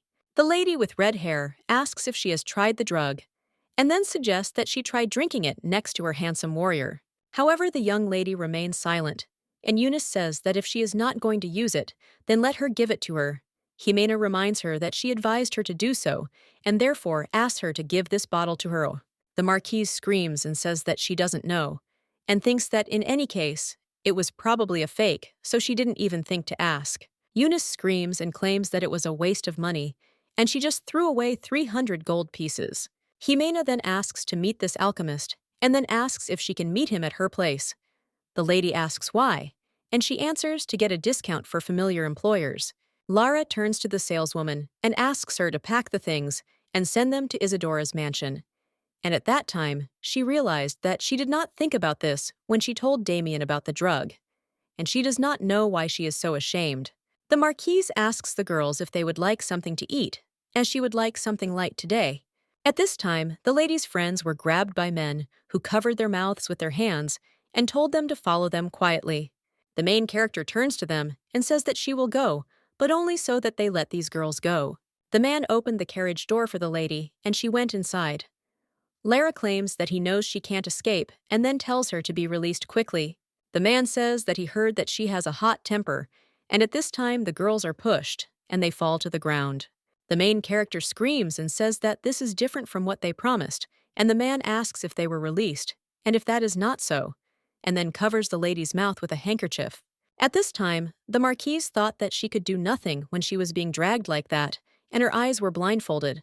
She felt that there was no shaking, and it seemed that she was not in a carriage, but her eyes were still closed.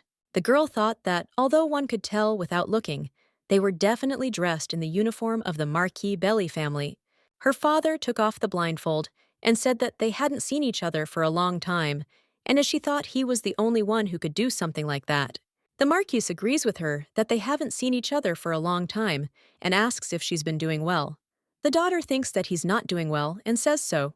The man asks in surprise what she is saying to her father, and also asks if she feels sorry for him.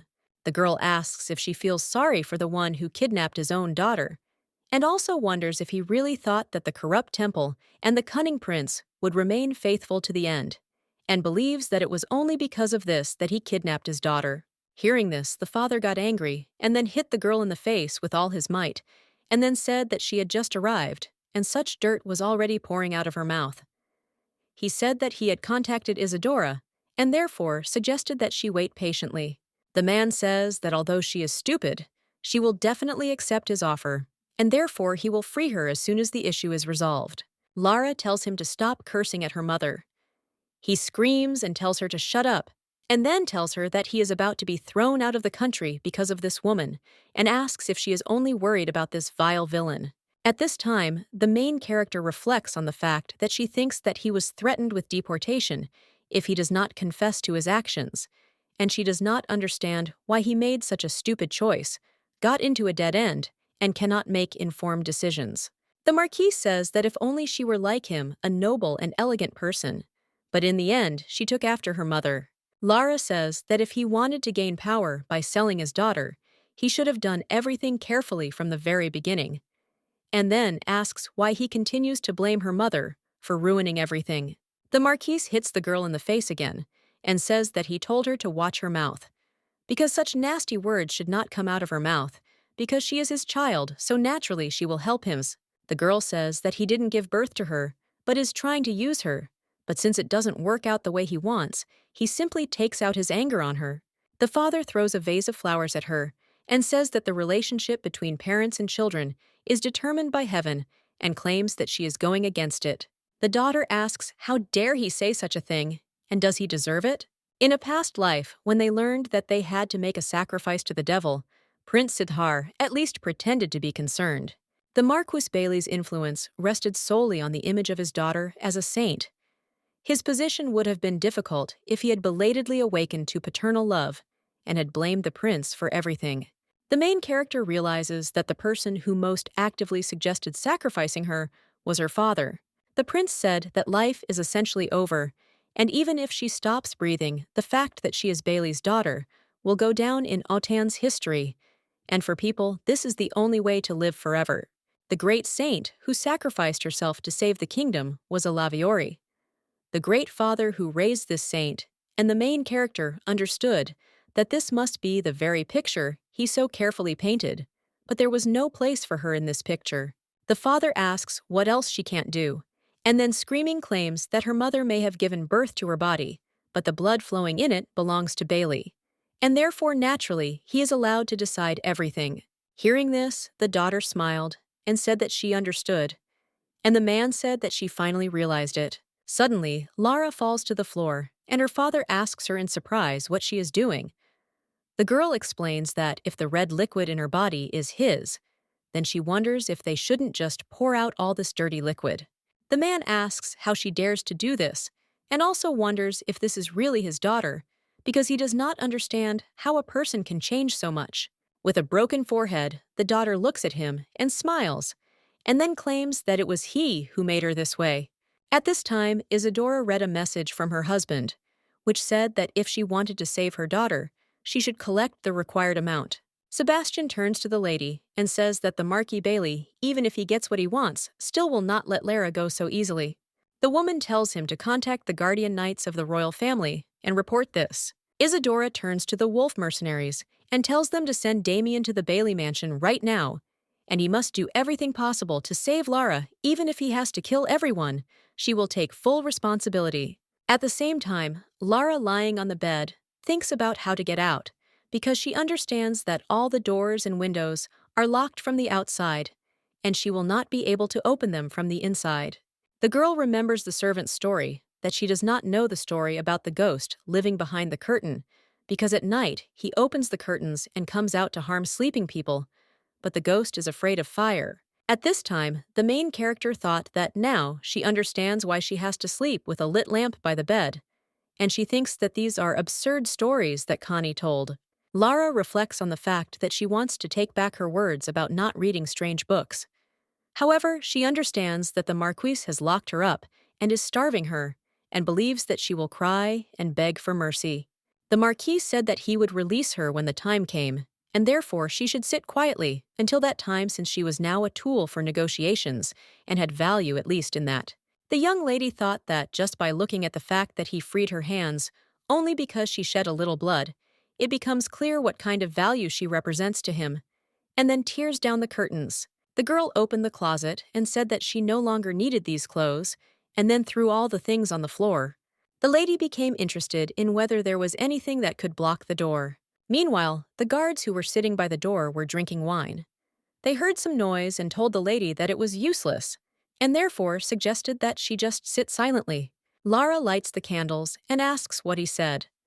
The guard says that she could have prevented it because she will get her due from the Marquis of Bailey. At this time, the main character throws lit candles at the door, and flames engulf the room. The girl climbed into the bathtub with water and thought that, although she had committed this act only to create the appearance of an intention to die, she became interested in whether she could survive. Lara realizes that there is so much she hasn't done yet. But she became curious because there was definitely a big wound on her forehead, and she doesn't understand why it doesn't hurt. The lady looked in the mirror and asked in surprise why there was no wound, and she wondered how it could have healed so quickly. The main character saw that the house was falling apart, and she realized that if she didn't run away, now it would be too late later. But she understood that it was absolutely forbidden to open the door, because if they found out that the scar on her forehead had completely healed, they would most likely try to use it against her. The young lady believes that after that, she will be pursued until she dies. And then she opens the window and realizes that she is scared. But if a miracle happens, then only after she jumps. Lara understands that even if a miracle does not happen, she must go through a fall through flames, and if necessary, even overcome her father. At this time, Damien approaches the mansion, and he saw that this house is on fire. He realized where Lara's room is, and thinks that she must be a person who can easily start a fire. And he thinks that this is where he needs to go. Suddenly, the guy saw the girl jumping out of the window. He approaches her and then grabs her hand, and they fall together. Lara asks in surprise if he is okay, and the young man claims that he is fine, and then asks how she is. The lady explains that she is safe, and it is all thanks to him. Damien says that he will kill her father. The guy turns to Damien and calls him a newbie, and then asks if he's crazy and says that he almost shit his pants when he saw it from afar, and also asks the lady if she's crazy too. At this time, the guards inform the Marquise that she jumped, and he surprised asks if they can catch one girl, and then orders them to catch her quickly. Hearing this, Damien asks in surprise, how dare he and the main character suggest leaving there quickly, and then asks the guy if he can get up. The butler announces that the mistress is already here. Isadora approaches her husband and then slaps him in the face. She turns to her daughter and asks if she's okay and if she's hurt.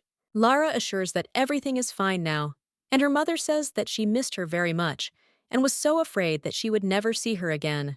Isadora tells the Marquis Bailey that he is no longer the father of this child and not her husband. Hearing this, he is surprised and asks what nonsense she is talking about, and the woman claims that on the day of his death, there will be no one next to him. The knight informs the Marquis that by order of His Majesty, the king he is being arrested for the kidnapping and attempted murder of a nobleman. Isadora says that in a cold and lonely dungeon, where there will be no sympathy, he will feel sorry until the very end, and in the end, he will die a painful death. The main character heard the news about the Marquise from Sebastian, and it was truly terrible. Not only did her mother manage to get a full divorce, she also demanded that their names be removed from the family register of the Baileys. The secretary explains that for money, you can do anything you want. However, they probably thought that breaking up one noble family that was easy to exploit would be a waste of time. Therefore, the king granted only half of the request. He erased their names from the family register. But perhaps when the main character in the future wants to become the head of the family, or if her husband needs a title, then it will be possible to take this title, saying that it will be mercy on his part. His Majesty said that he was no longer a Bailey and should be thrown out of the country. The lady thought that in the same way, her father would no longer be able to exercise any powers on behalf of the Bailey. The Marquis was expelled after everything was taken from him, including his identity, property, family, and name. Sebastian informs the lady that the mistress is dealing with other minor matters, and she just needs to focus on recovery as society is in an uproar, but the mistress is also dealing with that. Hearing this, Lara smiled and said that she even felt better, and the man asked in surprise if everything was okay. The girl believes that there is no need to expect her to be kind. A few days later, her friends say that they are alive and have fresh air that they so lacked. And at this time, Lara thought that they are her friends. But this is just something with something. Eunice says they are going out for a drink, and then asks the youngest if she is going to her boyfriend's room. The main character asks what boyfriend they are talking about and why she is the youngest. Jimena claims that she was the one who first set fire to her father's house, and then offers the lady a hug and says that she, the youngest, worked hard. Lara suggests that they meet a little later, but also tells them to drink at Miru, and the girls wish her luck. The young lady thinks that Damien is probably already packing his things, and in the end, he agreed to move to their house after so much stubbornness, and if he hasn't packed anything, then she will help him. Princess Sonnet gave the girl the royal sword. It was the sword that the investigator found in an unknown cave, and it was the same sword that was given to the father of the current king when he ascended the throne. Lara understands that now that sword is being given to Damien. After all, the royal sword can only be given with the permission of the king, and he gets a sword with such a history, and therefore there is a lot of meaning in giving it. The girl thinks that when she tells this news to Damien, she wonders if he will be happy. The lady was surprised when she opened the door, because he didn't always open it before she knocked. She saw that the room was empty, and she wondered where he went, because he said he was going to pack his things. At this time, the man turns to the gentleman and says that he has been very popular lately, and then asks if it was not for the sake of becoming famous. Damien replies that it is none of his business, and the worker claims that he is very rude and as always uncommunicative. The stranger says that it's actually hard for him too, but he's already quite old. Damien looked at the lamp and thought that he had finally made contact since so much time had passed. Osiris reminds him that he told him to call as soon as possible, and the guy replies that it happened now. And Cyrus says that a rumor has spread that a dark magician was caught, but he only honored them with the call now, and then says that since they communicate informally, he has completely stopped respecting him. The gentleman says that from that moment on, he addressed him by the title of Crown Prince and asks if he understood. The young man says that he annoys him, and the prince asks why he even became friends with a bastard like him, and then says that he is his savior. The prince says that he has forgiven for the 81st time and will be angry next time, and asks if he has finished his grumbling. Damien says that he understood and reports that he is starting to report that the dark magicians are looking for a saint in Otana, and everything is quiet in the temple. But it seems that the devil was the first to stir, and they said that a saint appeared in Otana. The guy asks the prince what he wants him to do. Osiris says that he will find out about the temple again and let him find the saint before the dark magicians if possible, because he thinks that the war with the devil is just around the corner, and he needs to be completely protected. That same night in Isadora's mansion, the main character thought that no matter how many times she cuts the wound heals immediately, and she believes that this is a trick of the devil. Lara thought that she had drunk a little, but she was sober as never before, and believed that this was definitely not a hallucination. The young lady believes that the most likely option is that she is already dead and cannot die until the appointed day comes, and she became interested in whether she will fall into eternal sleep on the same day in 10 years. The girl does not understand whether she will be able to fully pay for her sins before death. The main character went out onto the balcony and remembered that Damien fell grabbing her without any hesitation, and he doesn't even know her normally since he has no memories from his past life, and she became interested in why he was trying so hard. Lara looked down and saw the light in Damien's room, and then ran towards him. The lady opened the door to the guy's room and asked if she came suddenly, and then said that she went to the arena recently, but he was not there. The girl looked at the guy whose shirt was unbuttoned, and she doesn't understand why she is so embarrassed, and then says that the princess gave her the royal sword, and she came to give it to him.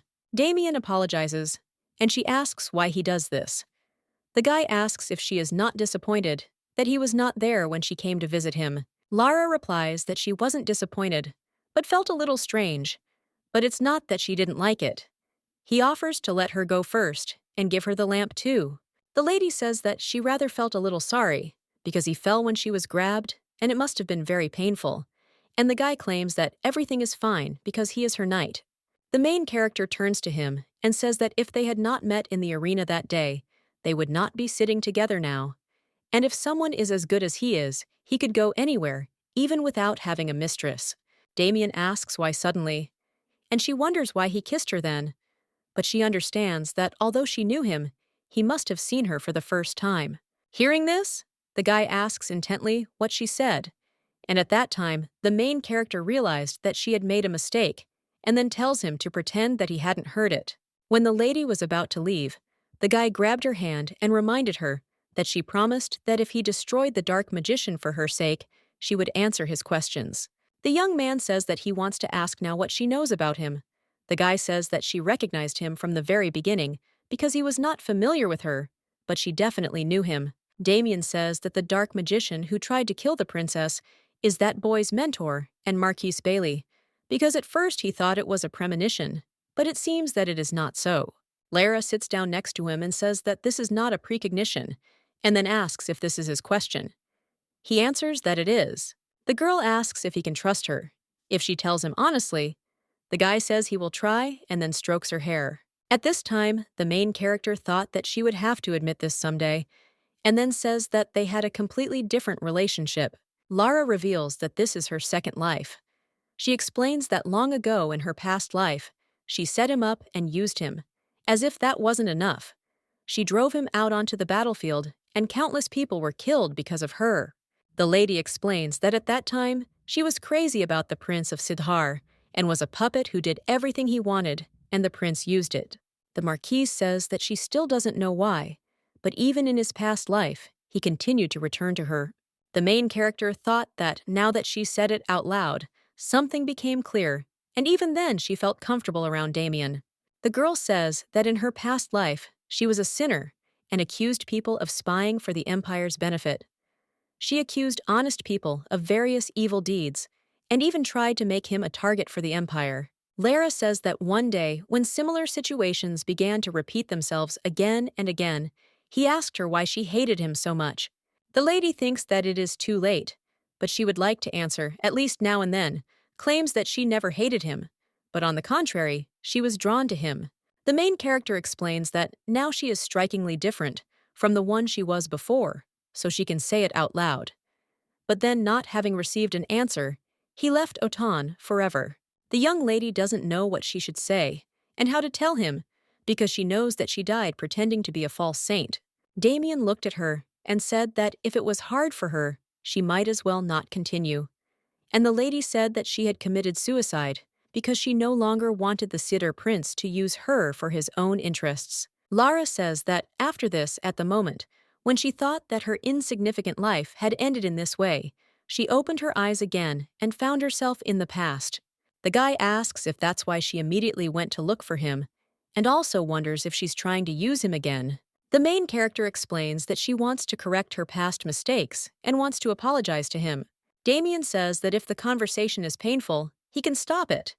She objects and says that it is simple, and he interrupts and suggests talking about something else. The guy reminds her that she asked why he kissed her, and then explains that he needed a reason to stay in Atan's kingdom, and says that he is looking for a saint.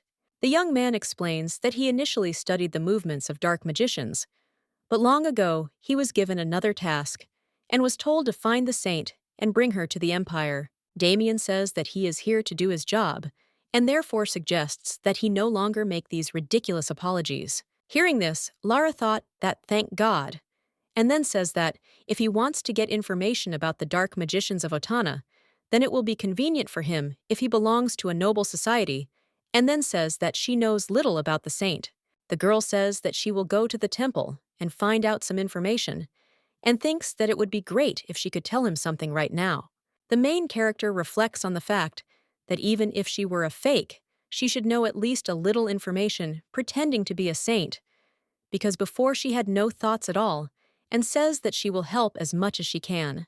The guy claims that everything is fine and asks her to continue using him for her own purposes, because this time he will never betray her. The lady claims that she always wanted to apologize to him and therefore decided to become his supporter.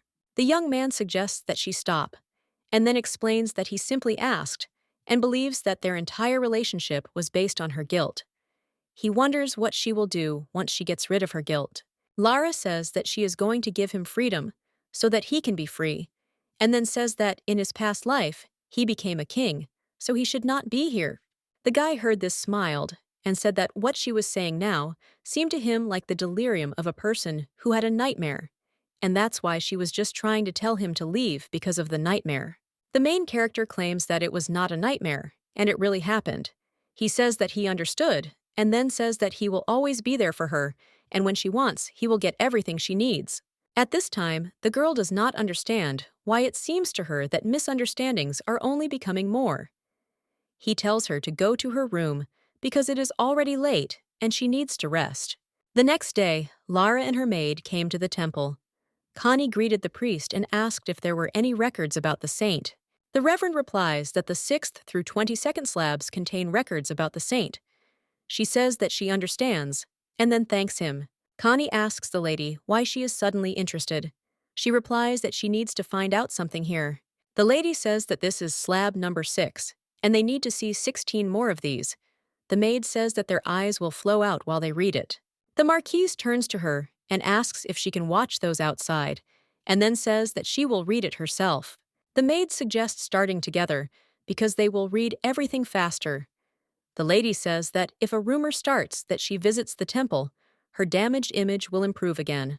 Connie says she understands, and then leaves. When the girl is alone, she thinks that Damien was very angry, and when she thinks about it, she realizes that it was too sudden. The main character thought that she should explain this calmly, because it was hard to believe, and while she was talking, she began to think about the past, without realizing it, but still understands that words cannot be taken back. Lara reflects on the fact that she was going to apologize to the guy someday anyway, but this time she had to tell him everything, because she thinks that something like this would have happened anyway. The girl remembers that he said that he came from the Empire and is now looking for a saint, and she does not understand whether she should tell him that she was a false saint, but she thinks about the fact that even if she does tell him, will he believe her? The young lady thinks it's better to concentrate on what she's doing now, because there's a lot to read. Late in the evening, the mistress thanks Connie for her work and suggests that she go home. The maid asks if she has read everything and found the information she was looking for. The marquise replies that approximately, and at that moment, she thought that the saint was the key to calling God, the messenger who represents the voice of God, and the means to call God to this earth, for people, and therefore she is always hunted by the devil. And for the same reason, she is also pursued by dark magicians who worship the devil. However, the slabs are so old that their contents are unreliable, and the problem is that this is more of a legend or tale than a true record.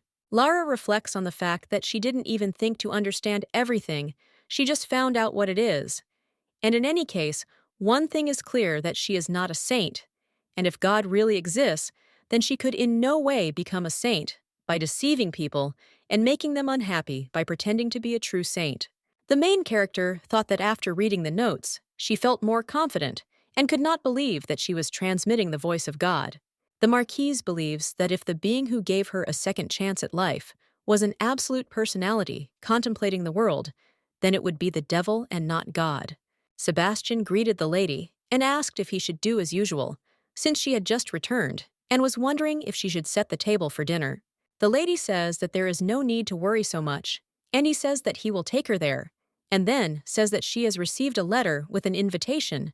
She asks who the sender is. The secretary reports that Lady Eunice sent it to her.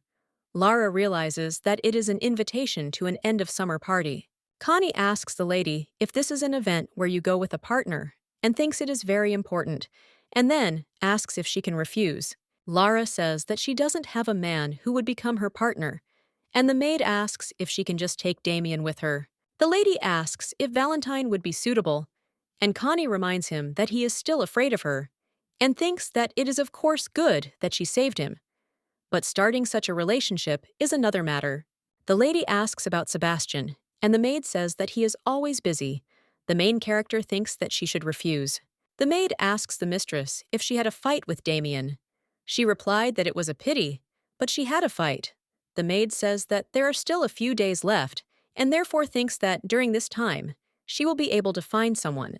The main character reflects on the fact that she thought the same way.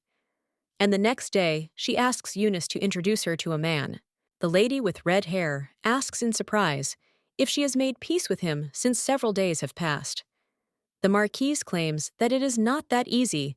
Eunice says that all those she knows are hot, handsome men. The maid reports that she heard that Princess Sonnet will also come. Eunice thinks that it is better to send a refusal. Lara asks in surprise, why? And isn't it good that she will come, because she thinks that many others are not able to do it? So everyone will be stunned. The lady with red hair says that the original plan was to fill the party with strong alcohol-rousing music and bright lights, and then screaming. She says that because of the princess this won't work. And for the first time in her life, she ordered a bunch of soft drinks and cute cakes.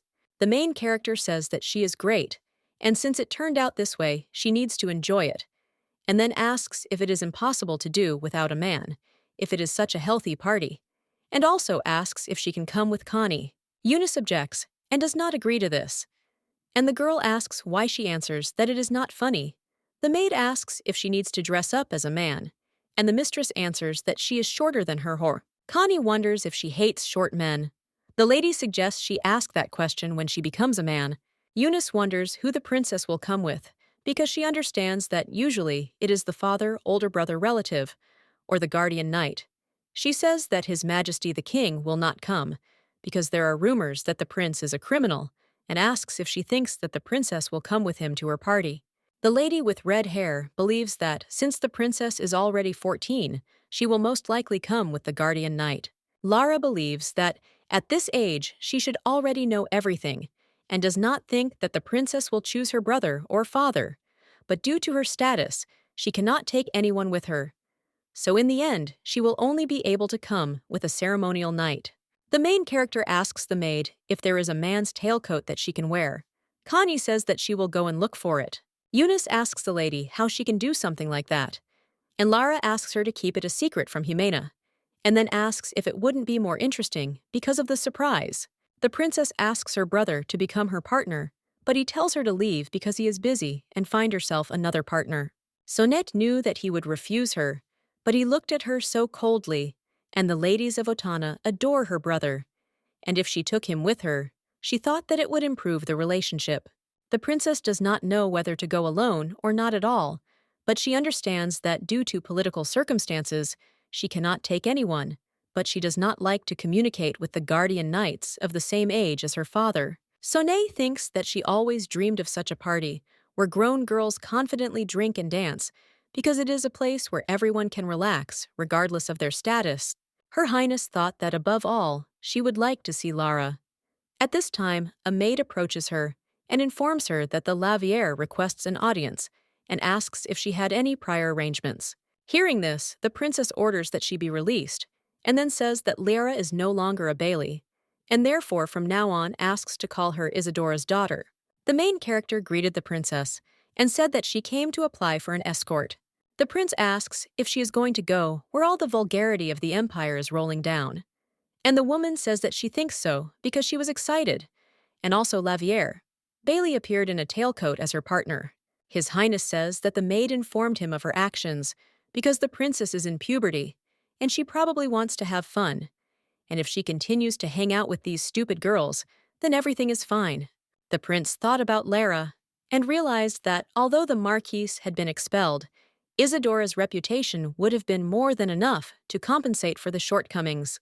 His Highness does not understand why he raised his child like that, and believes that if she were a decent woman, he would have used her for some time, and then ordered the carriage to stand nearby at the end of the banquet. The prince says that he needs to at least show the youngest that he is worried about her and is going to take her away. The main character came to the party with the princess as her escort. Jimena was surprised when she saw the lady because she did not expect to see this. Lara realized that the princess was looking at the dancing couples and asked if she wanted to dance. Sonette replies that she doesn't want to dance, and at that time the main character thought that this was a lie because she continued to look at them. The lady says that she dances badly and asks if she minds. Her Highness states that everything is indeed fine, and there is no need to worry about her. The Marquise objects and says that she thinks it will be worse for the princess, and as she sees it, she is dressed like this. The princess says that everyone will only look at them, and the lady asks if it doesn't bother her, then maybe they can dance. Lara didn't know what the sonnet felt when she extended her hand to her, a 14-year-old teenage girl, lives her life unable to do what she wants because of the burden of royal power that she bears. But the sonnet at that moment wanted to cry. Unit thinks that it looks like a scene from some scary fairy tale, and she wonders what if Lara steals the princess's soul. Sonet asks the lady if she has received the sword she sent her. Lara says that she is deeply grateful to the princess for her favor. Her Highness asks the girl if she can ask her for something, and then asks if she would like to visit her palace, as she wants to invite her to her place. Peachy cheeks blush, round eyes are full of goodwill, and the main character realized that now it is more obvious that Lara really likes the sonnet, and then agrees and says that this is an honor for her. At that moment, the main character realized that in the future, when the princess asks her for something, she will not be able to refuse her.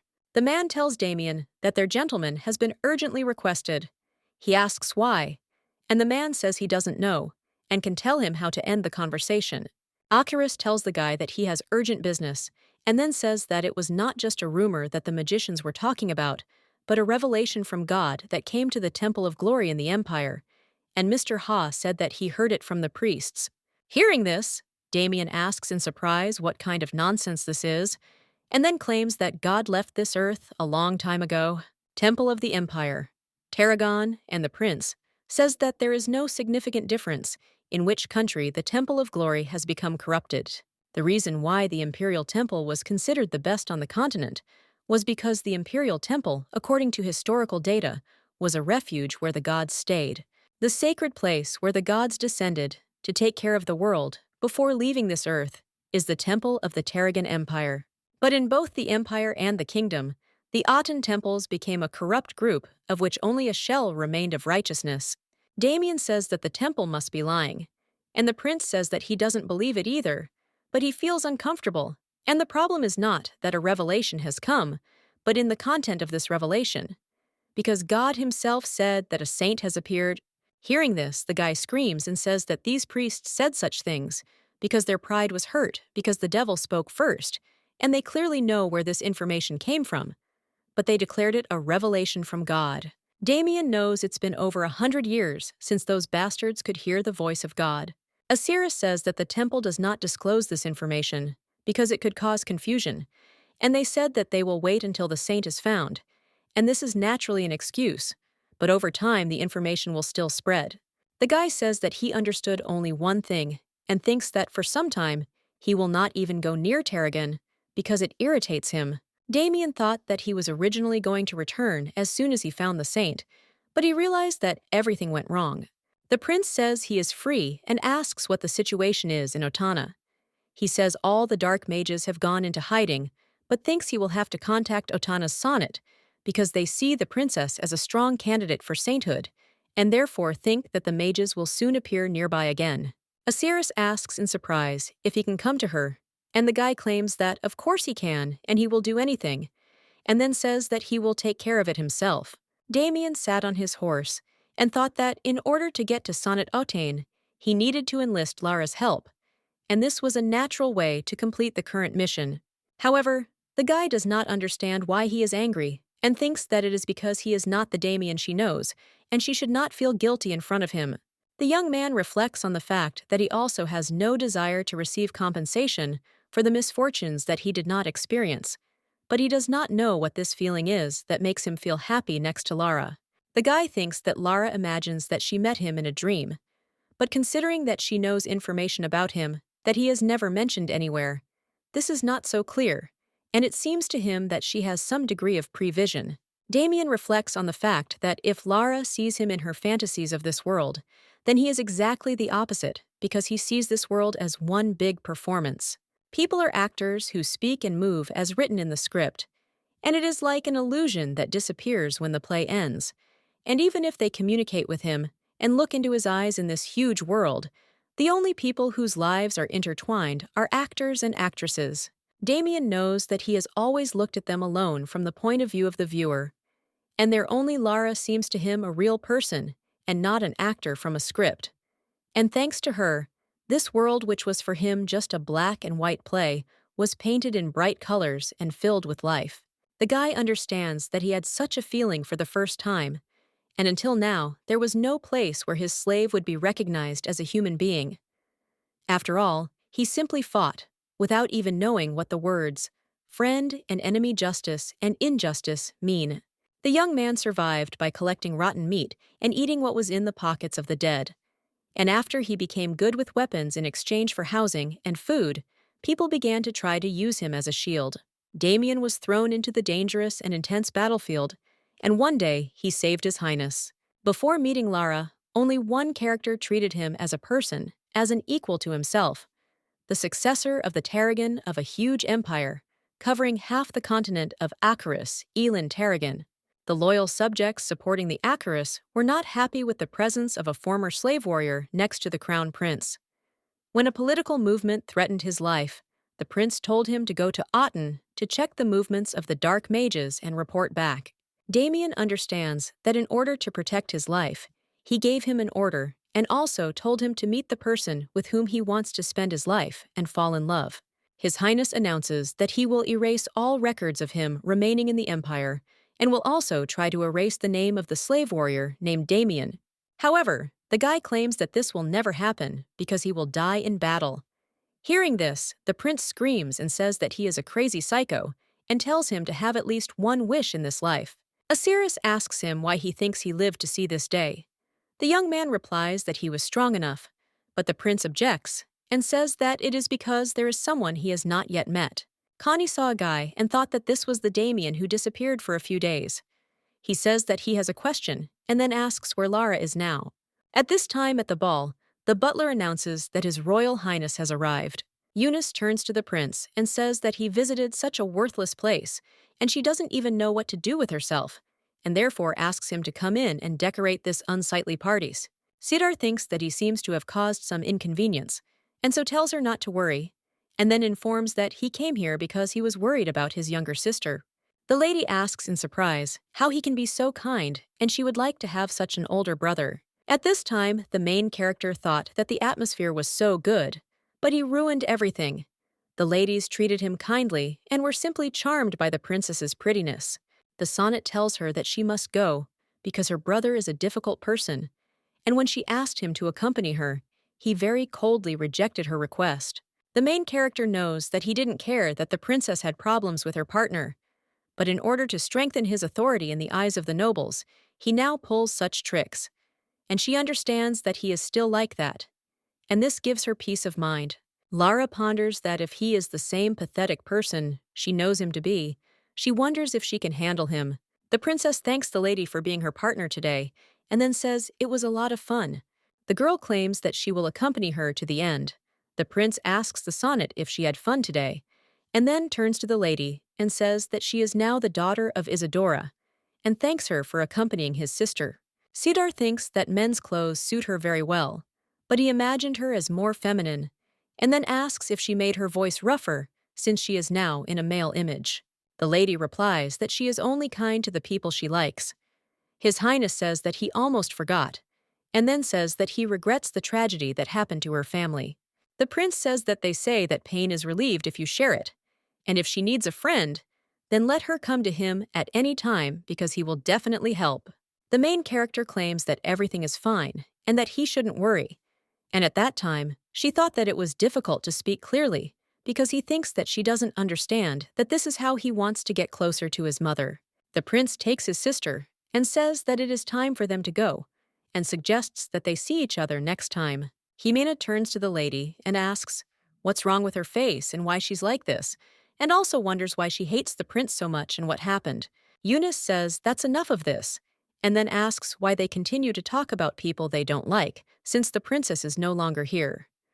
Then she claims that this means that it's time for them to have some fun, and opens a bottle of champagne and announces that the adult party has begun. And after a few bottles of wine, Jimena asks the lady if she is drunk, yet Lara claims that she is fine. Suddenly, the guy comes up to the stall, and then he takes her hand and they leave together. The girl asks if he is still angry, and then says that she wants to apologize and offers to look at her. Damien says he doesn't want to, and the lady asks why. He replies that he's angry but doesn't want to show it, because he doesn't want to. Lara apologizes and says that she didn't look at it from his side, and was only thinking about herself and her feelings, and therefore it is not surprising that he considers her story a dream, and if it is unpleasant for him, she will not talk about it in the future. The girl says that the royal family's sword is an award given to him by the princess, so she hopes that he will not refuse it, and the same applies to the money that his mother gives him since he is her bodyguard, because she believes that he should receive what he deserves. The lady tells him to look at her, and the guy claims that he doesn't want to. The girl asks why he is acting like this, and at that time, she thought that he is really angry because she sees him like this for the first time. Damien looked at Lara, and she asks why he looks at her like that. The young man tells her not to ask, because he thinks he will regret it later. She doesn't understand why she will regret it and asks about it. The guy says that because he wants to kiss her now. Hearing this, the girl was surprised, and he asks what then, now that she knows about it. Lara says she doesn't want to, and then grabs him by the shirt and says she won't avoid him. Hearing this, he smiles and says she drives him crazy and then kisses him and reminds him that she said she won't regret it. The lady screams and apologizes, then explains that she didn't know anyone was there. Lara suggests that Damien go home, and he offers to give her a ride on his horse. Lara reminds him of something they talked about recently and asks what will happen next. He asks if he is talking about a kiss, and the lady objects and says that he is talking about the royal sword and the money that his mother will give him. Damien says that let it be as she wants, and the young lady convinces that she will also do what she wants. The main character remembers that in her past life, when she kissed the Prince of Sidhar, it seemed to her that she was being denied love, and the more she longed for his love, the more unhappy she became, and it would have been the same even if their bodies had been intertwined. A false saint is also partly a saint, so when she was told that she should preserve her chastity until marriage, she willingly agreed. And now, when she thinks about it, she is very happy because she was a real fool who thought that it was for her own good. Lady believes that even now, Damien, in whose eyes are devoid of reason, fear, logic, or guilt, blind step so as not to miss the emotion of the moment, even the reason why he kissed her. Lara asks why he kissed her. The guy answers that because he couldn't help himself, and at that time the main character thought that this was not the answer she wanted. Connie asks the lady if she was scared, and then says that Princess Sonnet sent a letter in which she wrote that she would like to invite her to her place when it is convenient for her. After reading the letter, the main character thought that she was so kind, and even if she had written the date and time, no one would have dared to disobey. Lara says that since it is autumn now, a typhoon is approaching and suggests closing the window. Connie says that Valentine must be getting caught in the rain because he said he was going to the doctor about his leg, and he thinks he should have brought an umbrella. The lady says that Valentine is not her son, and the maid explains that she is worried, and it seems to her that if she leaves him even for a second, he will get bruises. The lady reminds that she said that he is not her son, and at that time, she thought that now it is possible to do so unnoticed, but later, he will become an alchemist obsessed with money. Connie claims that even between friends, such anxiety can arise, and thinks that the lady is very cold, and then says that the princess is like an angel. The maid says that the maid Lady Eunice always wants to brag about something everywhere, but she does not understand why last time she praised her so much that she almost raised her to the skies, and the queen of demons, Lara, made her fall in love with herself. The mistress invites the maid to go with her to the princess's palace. The next few days have seen heavy rainfall. The water level in the Tender River begins to rise dangerously, and the inhabitants of low-lying areas are ordered to evacuate. On a day when it was raining heavily, it seemed like the end of the world was coming. The princess read a letter in which Lara suggested that they meet soon on a sunny autumn day. The princess was attacked again by a dark magician. The maids, dressed in the same dresses as the princess, all ran away in different directions to confuse the attacker. The guardian knights risked their lives to stop the dark mage, and that day the dark mage took the lives of 7 guardian knights and 38 soldiers, as well as the lives of 4 maids and 6 castle workers. The magician, having spun into eternal sleep, left behind words similar to a curse. He said that a saint had appeared in Otana, and her master would tear her into pieces and devour her. Since the attack on the princess, the same thing has been happening everywhere. Dark magicians have been attacking women who were suspected of being saints, and only 2 of them survived. One was a nobleman's daughter, and the other was a farmer's wife, and no one knows which of them is the real one. 10. The candidates for the title of saint were Princess Sonnet, a nobleman's daughter, and a farmer's wife. Up until now, plans have been made to control the damage and investigate the situation. But now there is another problem. The Marquis screams and says that his daughter is a real saint, and she has been unusual since she was little. And he knew that one day something like this would happen. The farmer cries out and claims that his wife is a real saint, and then asks differently, what is the reason that during the last typhoon only their fields were not damaged, and claims that it is because God chose his wife. Besides the princess, each of the 2 candidates began to claim that she was the real saint. The kingdom was covered in disputes about who was the real saint.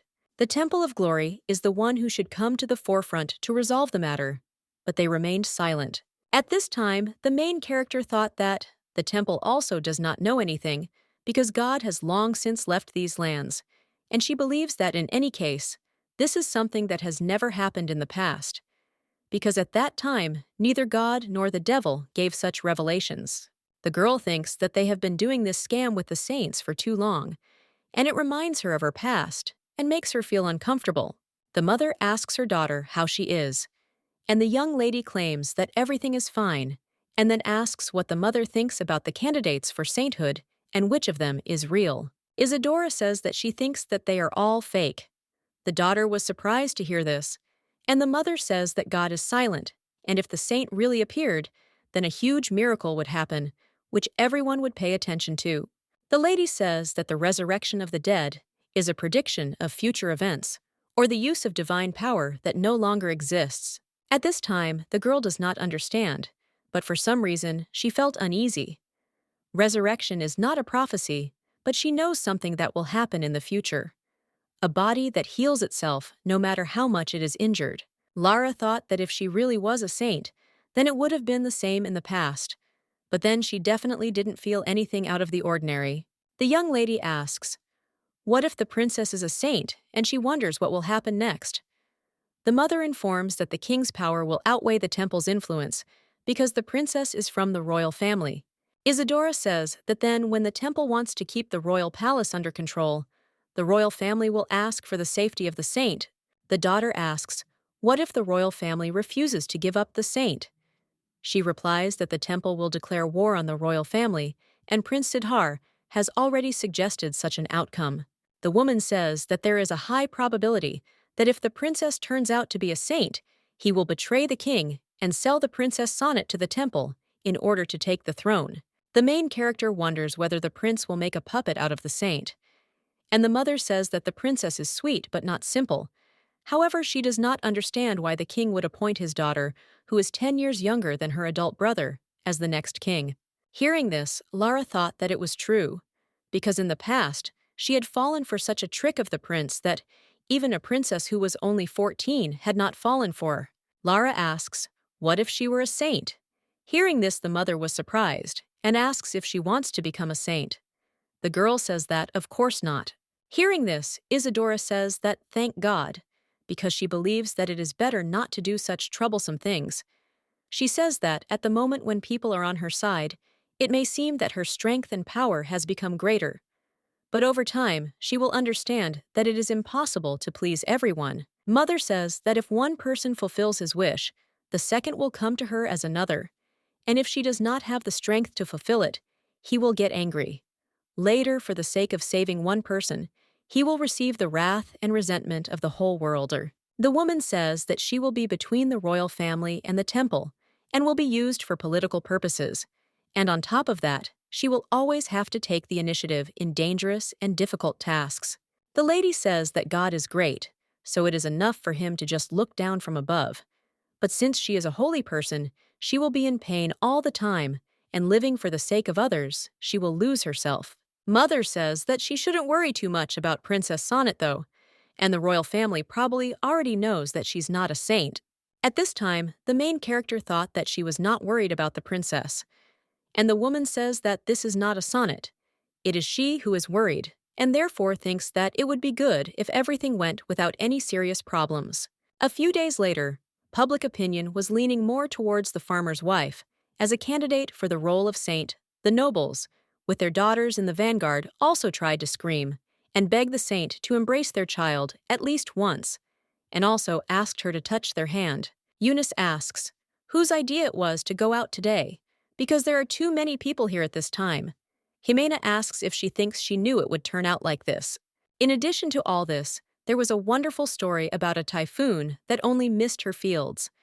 In addition, there are testimonies about how arrogant and depraved the nobleman's daughter was. This also caused a lot of negative reactions from people. Lara asks her friend if she knows the daughter of the nobleman. Eunice replies that she has seen her at night parties. Jimena reminds that Eunice also pulled out her hair at the academy. The lady with red hair explains that she did it because she was telling everyone that she was a motherless girl. Jimena wonders if she is not surprised that nobles are trying to take advantage of their daughter. However, she thinks that in fact, most likely the saint is not this woman, but an angelic Princess Sonnet. Eunice says she thinks so too. The main character reflects that perhaps God was more lenient than she expected, and she does not understand what the point of all this is. Suddenly, Lara saw Damien, and he asked in surprise why she was here. The girl explains that she went out to have fun, but because of the crowd, they got stuck, and asks why he is here. The guy says that the crown prince ordered to look around this place, although he will not be paid for it. Eunice tells Lara that she just remembered that she and Jimena had some business, and so they leave and wish her a good time on their date. At this time, the main character thought that it was possible not to leave because they behave like actresses, and the guy turns to her and says that she looks like she has a lot of free time, and then asks, "How about a date with him?" The young lady asks, "What about His Highness's errand?" He says he doesn't care, and the girl asks why he doesn't take her somewhere then. A few minutes later, they were outside the city and sitting under a tree. Lara asks if this is a place for dates. He asks if she likes places with lots of people, and at this time, the main character thought that he likes to leave the last word to him, and then says that it will do. The young lady asks the guy if he is going to take the woman to the Empire when it becomes clear who the real saint is. He replies that he is going to. Lara wonders what if the saint says she doesn't want to go. The guy claims he'll have to convince her. The girl asks what if she still refuses after his persuasion.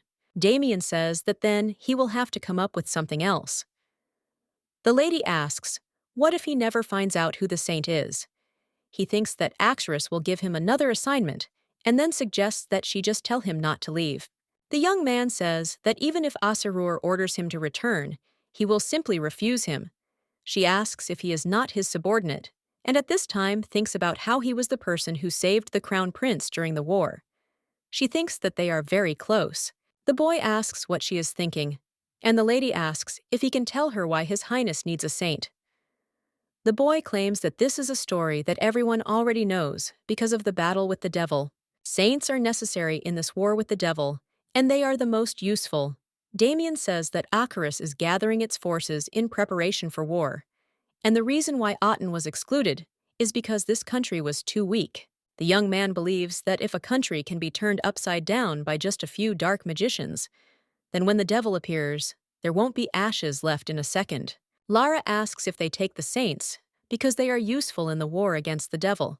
The devils want control over this continent, and if they take the saint, then not only Otan, but the entire continent will become their breeding ground. People will be treated like livestock, after which they will die out completely. The main character thought that before she died in the past, she once saw the devil appear. He was a strong demon, classified as a demon lord. In just one day, half of the western half of the kingdom was reduced to ashes. Even if there were only 2 of these devils, this small country would not even cry out and disappear from the map. Lara says that this is such an important mission, and nothing will happen if he refuses to return.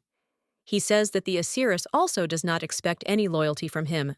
The guy says that in this case, he did all this only because he had time, and therefore believes that there will be no punishment for him. She believes that not only His Highness the Crown Prince, but also his other colleagues are in the Empire. The main character claims that people who have no nationality or affiliation with any country, but who cover his back on the battlefield and follow him like a king. The young man asks her if she saw it in a dream. The lady apologizes, and then says that this is a topic that he does not like.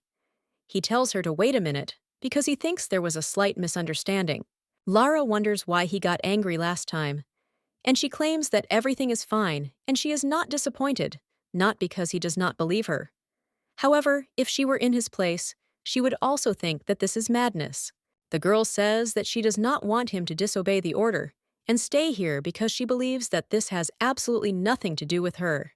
Damien asks if she's serious, and the main character claims that it doesn't matter, and he objects, and says that there's nothing more important in the world than that. Lara doesn't understand why she has an unpleasant feeling, and a feeling that they've already had this conversation. The girl thought about the time when the guy came back after an unfortunate number of fights and went to look for Lara. He pointed at her and said that he wanted to meet her, but as a saint of lies, she could not do anything without the prince's permission. Lara understands that she was in a situation where she could not meet anyone or go out somewhere alone, even if it was windy on the terrace, and she believes that she cannot so casually call out the name of a saint. Damien says that God did not limit them from such a thing, and asks if she plans to stay in Aten, and then offers to go with him. The main character says that she is a saint, and will soon become a princess, and will never leave this country. He says that it does not matter, and at this time the girl thought about what she wanted to say, that she is serious, but she does not understand why she thinks that she is lying. The guy claims that there is nothing more important in the world than this. And at this time, Lara does not remember what she answered then, and then claims that he always makes her say what she does not want to say. The young lady says that she can't say what she wants. And at this time, she thinks about what she thinks, most likely. She said that sincerity can't be considered important only for people like him, and not for people like her. Lara asks for forgiveness for always becoming emotional. And this is simply because she endured all this for 10 years and thought that such beauty can only be in a fairy tale with a happy ending. The girl claims that both then and now sincerity is the most important thing, but he doesn't even believe what she says, and then says that it always upsets her because she can't understand what's going on and wants to ask why he doesn't leave. The main character asks if he will leave, if she doesn't tell him to leave this time. The guy touches her hand and says he's sorry that he'll get mad, then and then, tells her that he's not the Damien she knows. The guy says he knows the dream is real enough to have a big impact on him, and he knows she loved him in the dream. She is surprised to hear this. The boy claims that this has nothing to do with him being in front of her right now. Lara explains that she said that she felt guilt, not love, and therefore wanted to atone for her guilt, but the last time he heard it, he got angry. The guy explains that the man in her dreams simply has the same name and face as him, and therefore she believes that he and he cannot be the same person, and therefore he does not have the time that she spent with that guy. Damien believes that time memories and emotions are different, and the reason she fell in love with this guy has nothing to do with him. And the words she said to this guy, the look that gave her a promise, and her desire to atone for her guilt and do everything for this, and this is not his. The young man claims that she did nothing bad to him, and that he did not sacrifice anything for her, and then asks if she misses him. At this time, the main character thought that it couldn't be, and then said that this was a shameful memory, but she loved the prince then. The guy suggests in this case to think of him as Damien in her dreams, and what she most wants to say here and now. Lara reports that she has thought about this countless times, and at that time, she thought that, of course, all he needs to do is apologize and ask for forgiveness.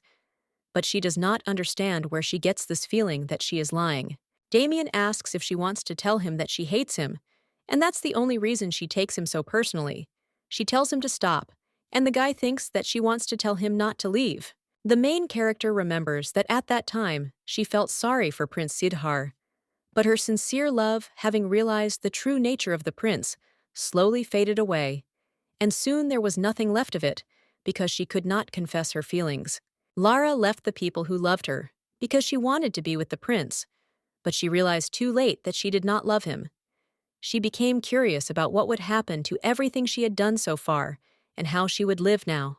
The girl remembers that at that time, next to her, there was only one person who was a heartless prince who did not look at her. Damien turns to the lady and says that if she asks him to stay by his side, he will stay, and therefore asks her not to despise him too much. The main character asks why he is stronger and freer than anyone else to give his will to a puppet like her.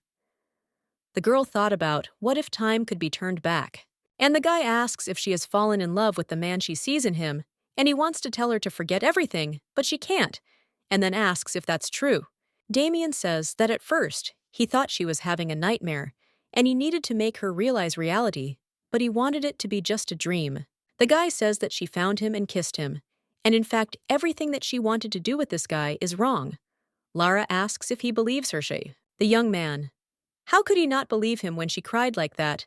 Hearing this, the girl apologized and then hugged him. At this time, Damien thought that when she cries, he feels that even if he gives her everything in the world, there will be no benefit from it, and he does not know what to do. He wonders what it is like to be heartbroken. The lady says she is not in the mood for jokes. He asks if she doesn't want to go back in time, because he thinks he would gladly accept it if she confessed. The main character asks how he knows, since he is not the same person.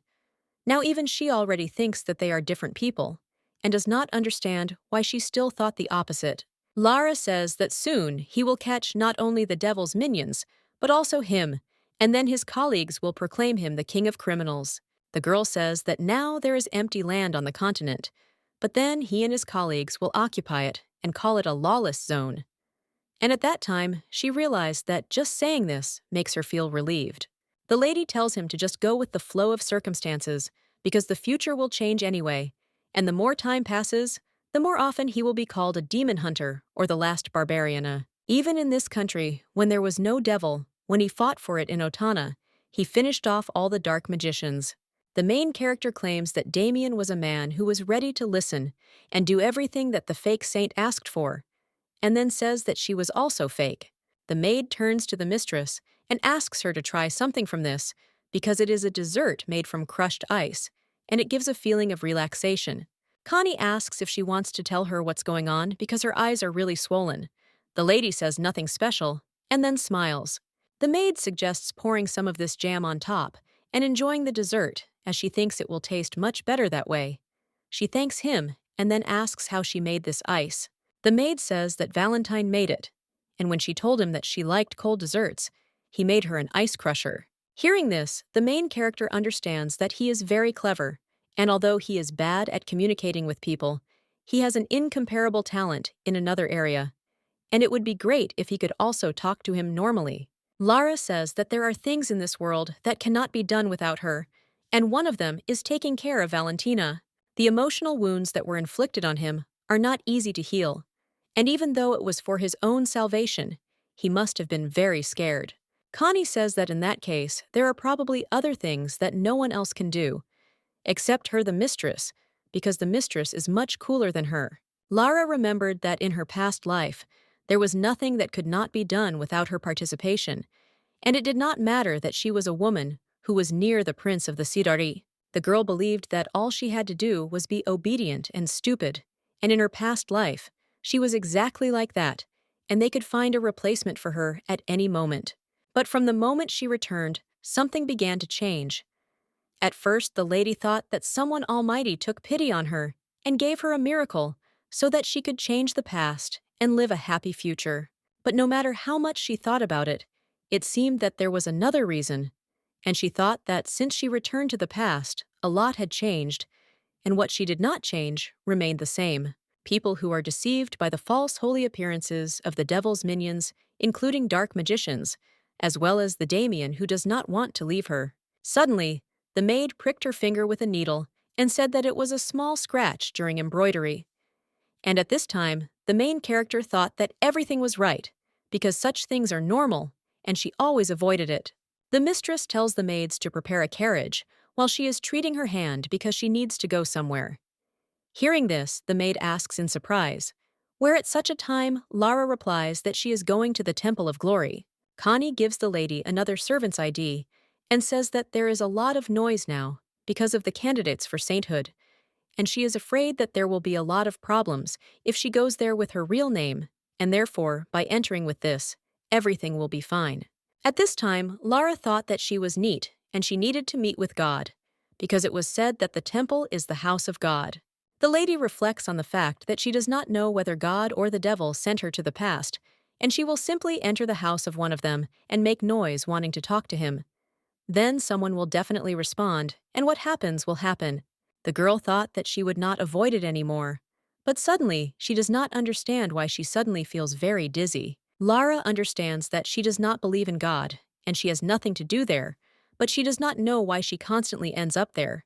But she believes that in any case, she is not a real saint. And the main character knows that first of all, the plan was to use her to take the throne, and she does not understand why they discussed this without her, because it was a plan that could not be implemented without her. The young lady thought that it was very cold and scary there, and for no reason at all, she had the feeling that someone was watching, and other things seemed old, and only from him, the stone statue felt alive. Lara came closer to the statue, and then kissed her on the lips, and at that time, she thought that it was so exciting, and she seemed to have become a villain who had corrupted God, and thought that no one would know that she had done this, because before she had felt uncomfortable and scared. The girl realized that now, only in this place in the temple, it seems to her that this is the place where she can be, and the only place with which she is connected here. And at that time, even smiling and walking were under control. At that moment, she thought only about the feeling of liberation. The main character does not understand whether he was not angry because of what happened then, and believes that if he is a god, he would not have chosen her just because she once kissed him, but if this is true, then she will prefer to act confidently.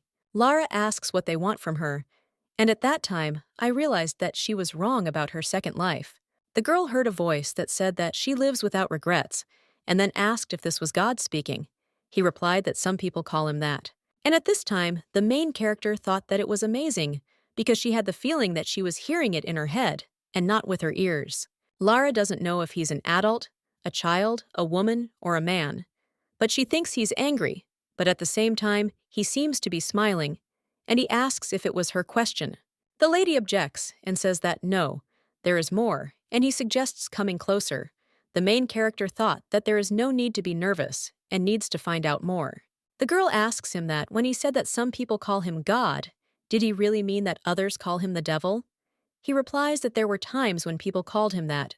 The main character asks in surprise how to address him and what to call him. The stone statue says that everything like a name has disappeared, and everything that she attaches to him is just characteristics that disappear without having any value. Lara asks if he chose her as a saint, and he replies that it was a bit like that, and that she chose him because he slept for a long time, and she woke him up with her daring kiss. The girl asks in surprise if this is the reason why he chose her.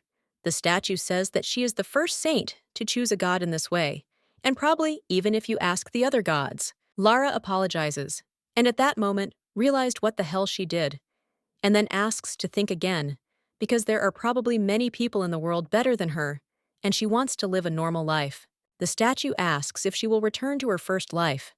The lady says that he is so cruel because he knows that she cannot do this, and at that time she thought that it was because he is God, and her wounds heal themselves, and she wondered if she would die again even if she got seriously injured. The stone man says the pain will go away, but it won't stop the death and suffering. She wonders if she can't use her power to heal others. The statue says that he is not such a god, but is only a forgotten god, and forgotten by it. At this time, the main character thought that he was sad, and then asked that if she continued to live like this without returning to her first life, would she die on the same day as in her past life in 10 years? The statue says that she doesn't know this, because this is the first time he turned back time. The lady asks what he wanted from her, since it even made him turn back time. He replies that he hopes to correct the mistake and tells her to close her eyes, because she will find the past interesting, and he will show her the world after her death. Lara closed her eyes and seemed to be watching herself from the outside. She saw how the flames of fire enveloped people, and they asked for help, and she wondered where her sacrifice had gone. Prince Siddhar, who despised human weaknesses, became a servant of the devil, and from that day on, this world began to follow the path of destruction. Damien ran up to the dead girl and asked her to get up and also apologized for leaving. The main character looked at the guy and thought that he had become a stronghold of devil worshippers who were scattered throughout the continent and clashed with others and fought. They created a huge army of witches, sorcerers, and demons centered around Otan. This is the battlefield that must be passed through to get to the empire of Estragon, and they entered a lawless zone. There, Damien lost the woman he loved with all his heart and soul, and became the king of criminals, Lord Damien Drake. The man tells the prince that he just arrived and asks what the situation is, and at that moment he saw danger and told his majesty to leave. The knight screams and says that Damien defeated the devil, or he himself became the devil, because there was no love left in his heart, and he was soaked in the red liquid of the devil. On this day, Akiris, the crown prince of the empire, killed his friend who had become a devil. The Harmony continent was completely given over to the devil worshippers. Humans were raised as livestock by the dark magicians. They were used as test subjects, and they also used humans as ingredients for demon food. All the demonic beasts trapped in the separated areas ran out. They used the human land as a new territory and increased their population. Devils, worshippers of the devil, and demonic beasts under them. People became livestock or slaves and quickly died out. It was the destruction of the world caused by the death of Lara. The statue asks if she saw everything, and then claims that this is the world after her death. Lara asks in surprise why he showed this to her. She wonders what he wants to say by this, that without her the world will perish. The girl thought that this face was stuck in her memory so much that she could not forget it, because she did not even know that he loved her so much. The main character reflects on the fact that she should have left with him when he asked her to, and having forgotten about the devil, they would have been together until the very end. Dying people, the world in burnt ruins in it was also Mother and Sebastian Connie and Valentine Eunice and Jimena. Lara asks what she should do to prevent the destruction of the world, and he answers that everything depends on her. The young lady never thought about changing the world. And let's start with the fact that she is not such a great person. Only heroes like Damien and Acerus can interfere with history and fight it. The girl says that she didn't know that she would have to deal with something so serious, and considers herself weak because she is just an ordinary person. Lara understands that if she does nothing, everyone she loves will die. God reminds her that she said she would do anything, and that is why he gave her a chance to turn back and fix it. The stone statue says that the heroes of difficult times are also ordinary people, and they all want to protect their loved ones. And the girl says that she is Lara. The stone man claims that one person's choice can change history, and he will wait. Lara asks him to wait because she still has questions, and he suggests that she find his name, and then he will answer her question. At this time, the main character realized that he had already left this place and said that the choice of one person, and that was all she understood and therefore believed that she should do it. The girl thought that she needed to know his name because he was a god whose name she did not know. In the evening, Lara knocked on Damien's door. He asked in surprise what it was. She quickly walked up to the sword and then picked it up and offered to look at it. The guy screams and asks what she is doing now, and the girl offers him to look at the hand she cut. The young man asks what she wants, and then looks at her hand in surprise, and asks if she just cut herself, since her hand was completely unharmed. Lara claims that she was not a fake, she was a real saint, and she did not lie, and she only just found out about it. Damien asks in surprise when this started happening. She says that she first began to suspect it when her father kidnapped her. The lady says that she then jumped out of the fire and was badly beaten, but even so, the wound healed quickly, and at this time, he says that he can't believe that she was so close. The girl asks if he is going to take her to the Empire now. The guy replies that not now, and if she says she doesn't want to, he won't take her. Hearing this, the main character asks in surprise if this is true, and he says that if she does not want to reveal this, then he will remain silent until his death. Lara asks if he still considers her his lady master, and then tells him that she has a plan, and therefore asks him to continue exploring the environment of false saints and dark magicians as he has done so far. The guy asks what exactly she is planning, and the girl replies that she will send him to the Empire. The next day, the lady wondered whether she should tell her mother, because she thought that she must be worried, and even if she couldn't reveal everything, she should tell her that she was a saint. Lara understands that if something happens to her, it would be best for her mother to be aware of the whole situation. And although she thought about it all night, she still can't decide. The main character doesn't understand whether it's worth meeting the Frost first. Sebastian turns to the lady and wishes her good morning. She asks if he is going to work and offers to go together. The man asks what she is doing, and the lady asks if her mother has been busy lately. He answers that she is busy as always. The girl thought about what it meant that her mother was busy, and she didn't know whether it was worth putting the burden of a holy mother on her who was so busy. The secretary asks if she is nervous, and the young lady asks if it is noticeable. He says that if the lady has such an expression on her face, it usually happens when something is happening, and she needs to make an important decision. Lara asks in surprise how he manages to read people like that. He says that he knew a person similar to her, and it can be said that this is a special kind of mind-reading technique. The lady says that her mother is busy, but she feels uncomfortable because she keeps inconveniencing her. And Sebastian objects and claims that this is not true, but rather she is disappointed that her daughter is so independent.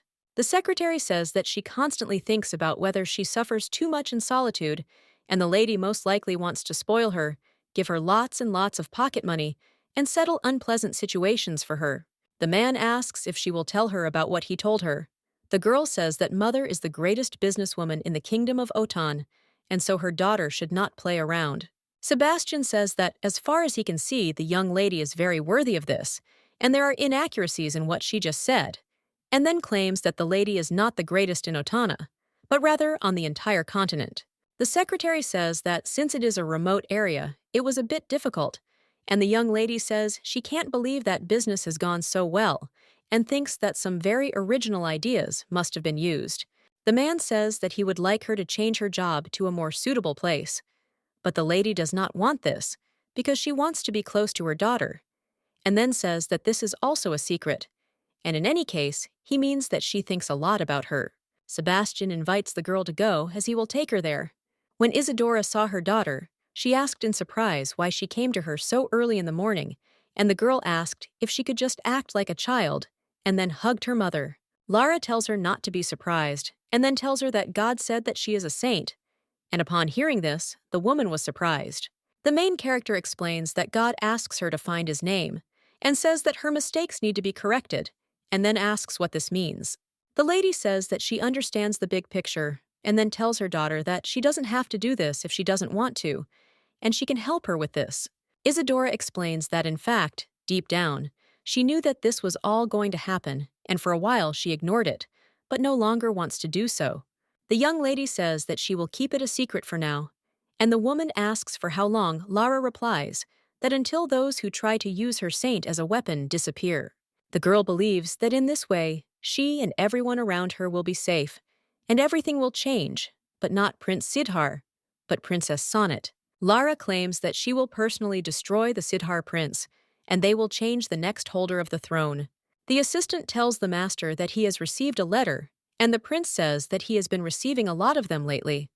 And the servant asks if it is not because the prince is adored by everyone. Sidar saw the seal of the magicians and realized that it was the hidden magic of the dark magicians, and then asked what the saints were doing. The assistant reported that they were reading prayers, and His Highness asked how things were going. The secretary says that the nobleman's daughter lacks concentration and the farmer's wife is illiterate. Hearing this, the prince says that they are useless and wonders if the letter could be related to the saint. Sidhar read the letter and said that they are asking if they can create more fake saints, because this only increases the amount of waste that needs to be disposed of. The man says that perhaps it happened because they were greedy and chose people who were easy to manipulate, and the prince says that this would be a good opportunity to deal with the sonnet. The butler says that it seems that it is true that the saint has appeared, and he thinks that they need to watch it. The Sidar thinks that most likely it is not the sister, and those competent bastards must have made a mistake, but does not understand why the god does not say anything.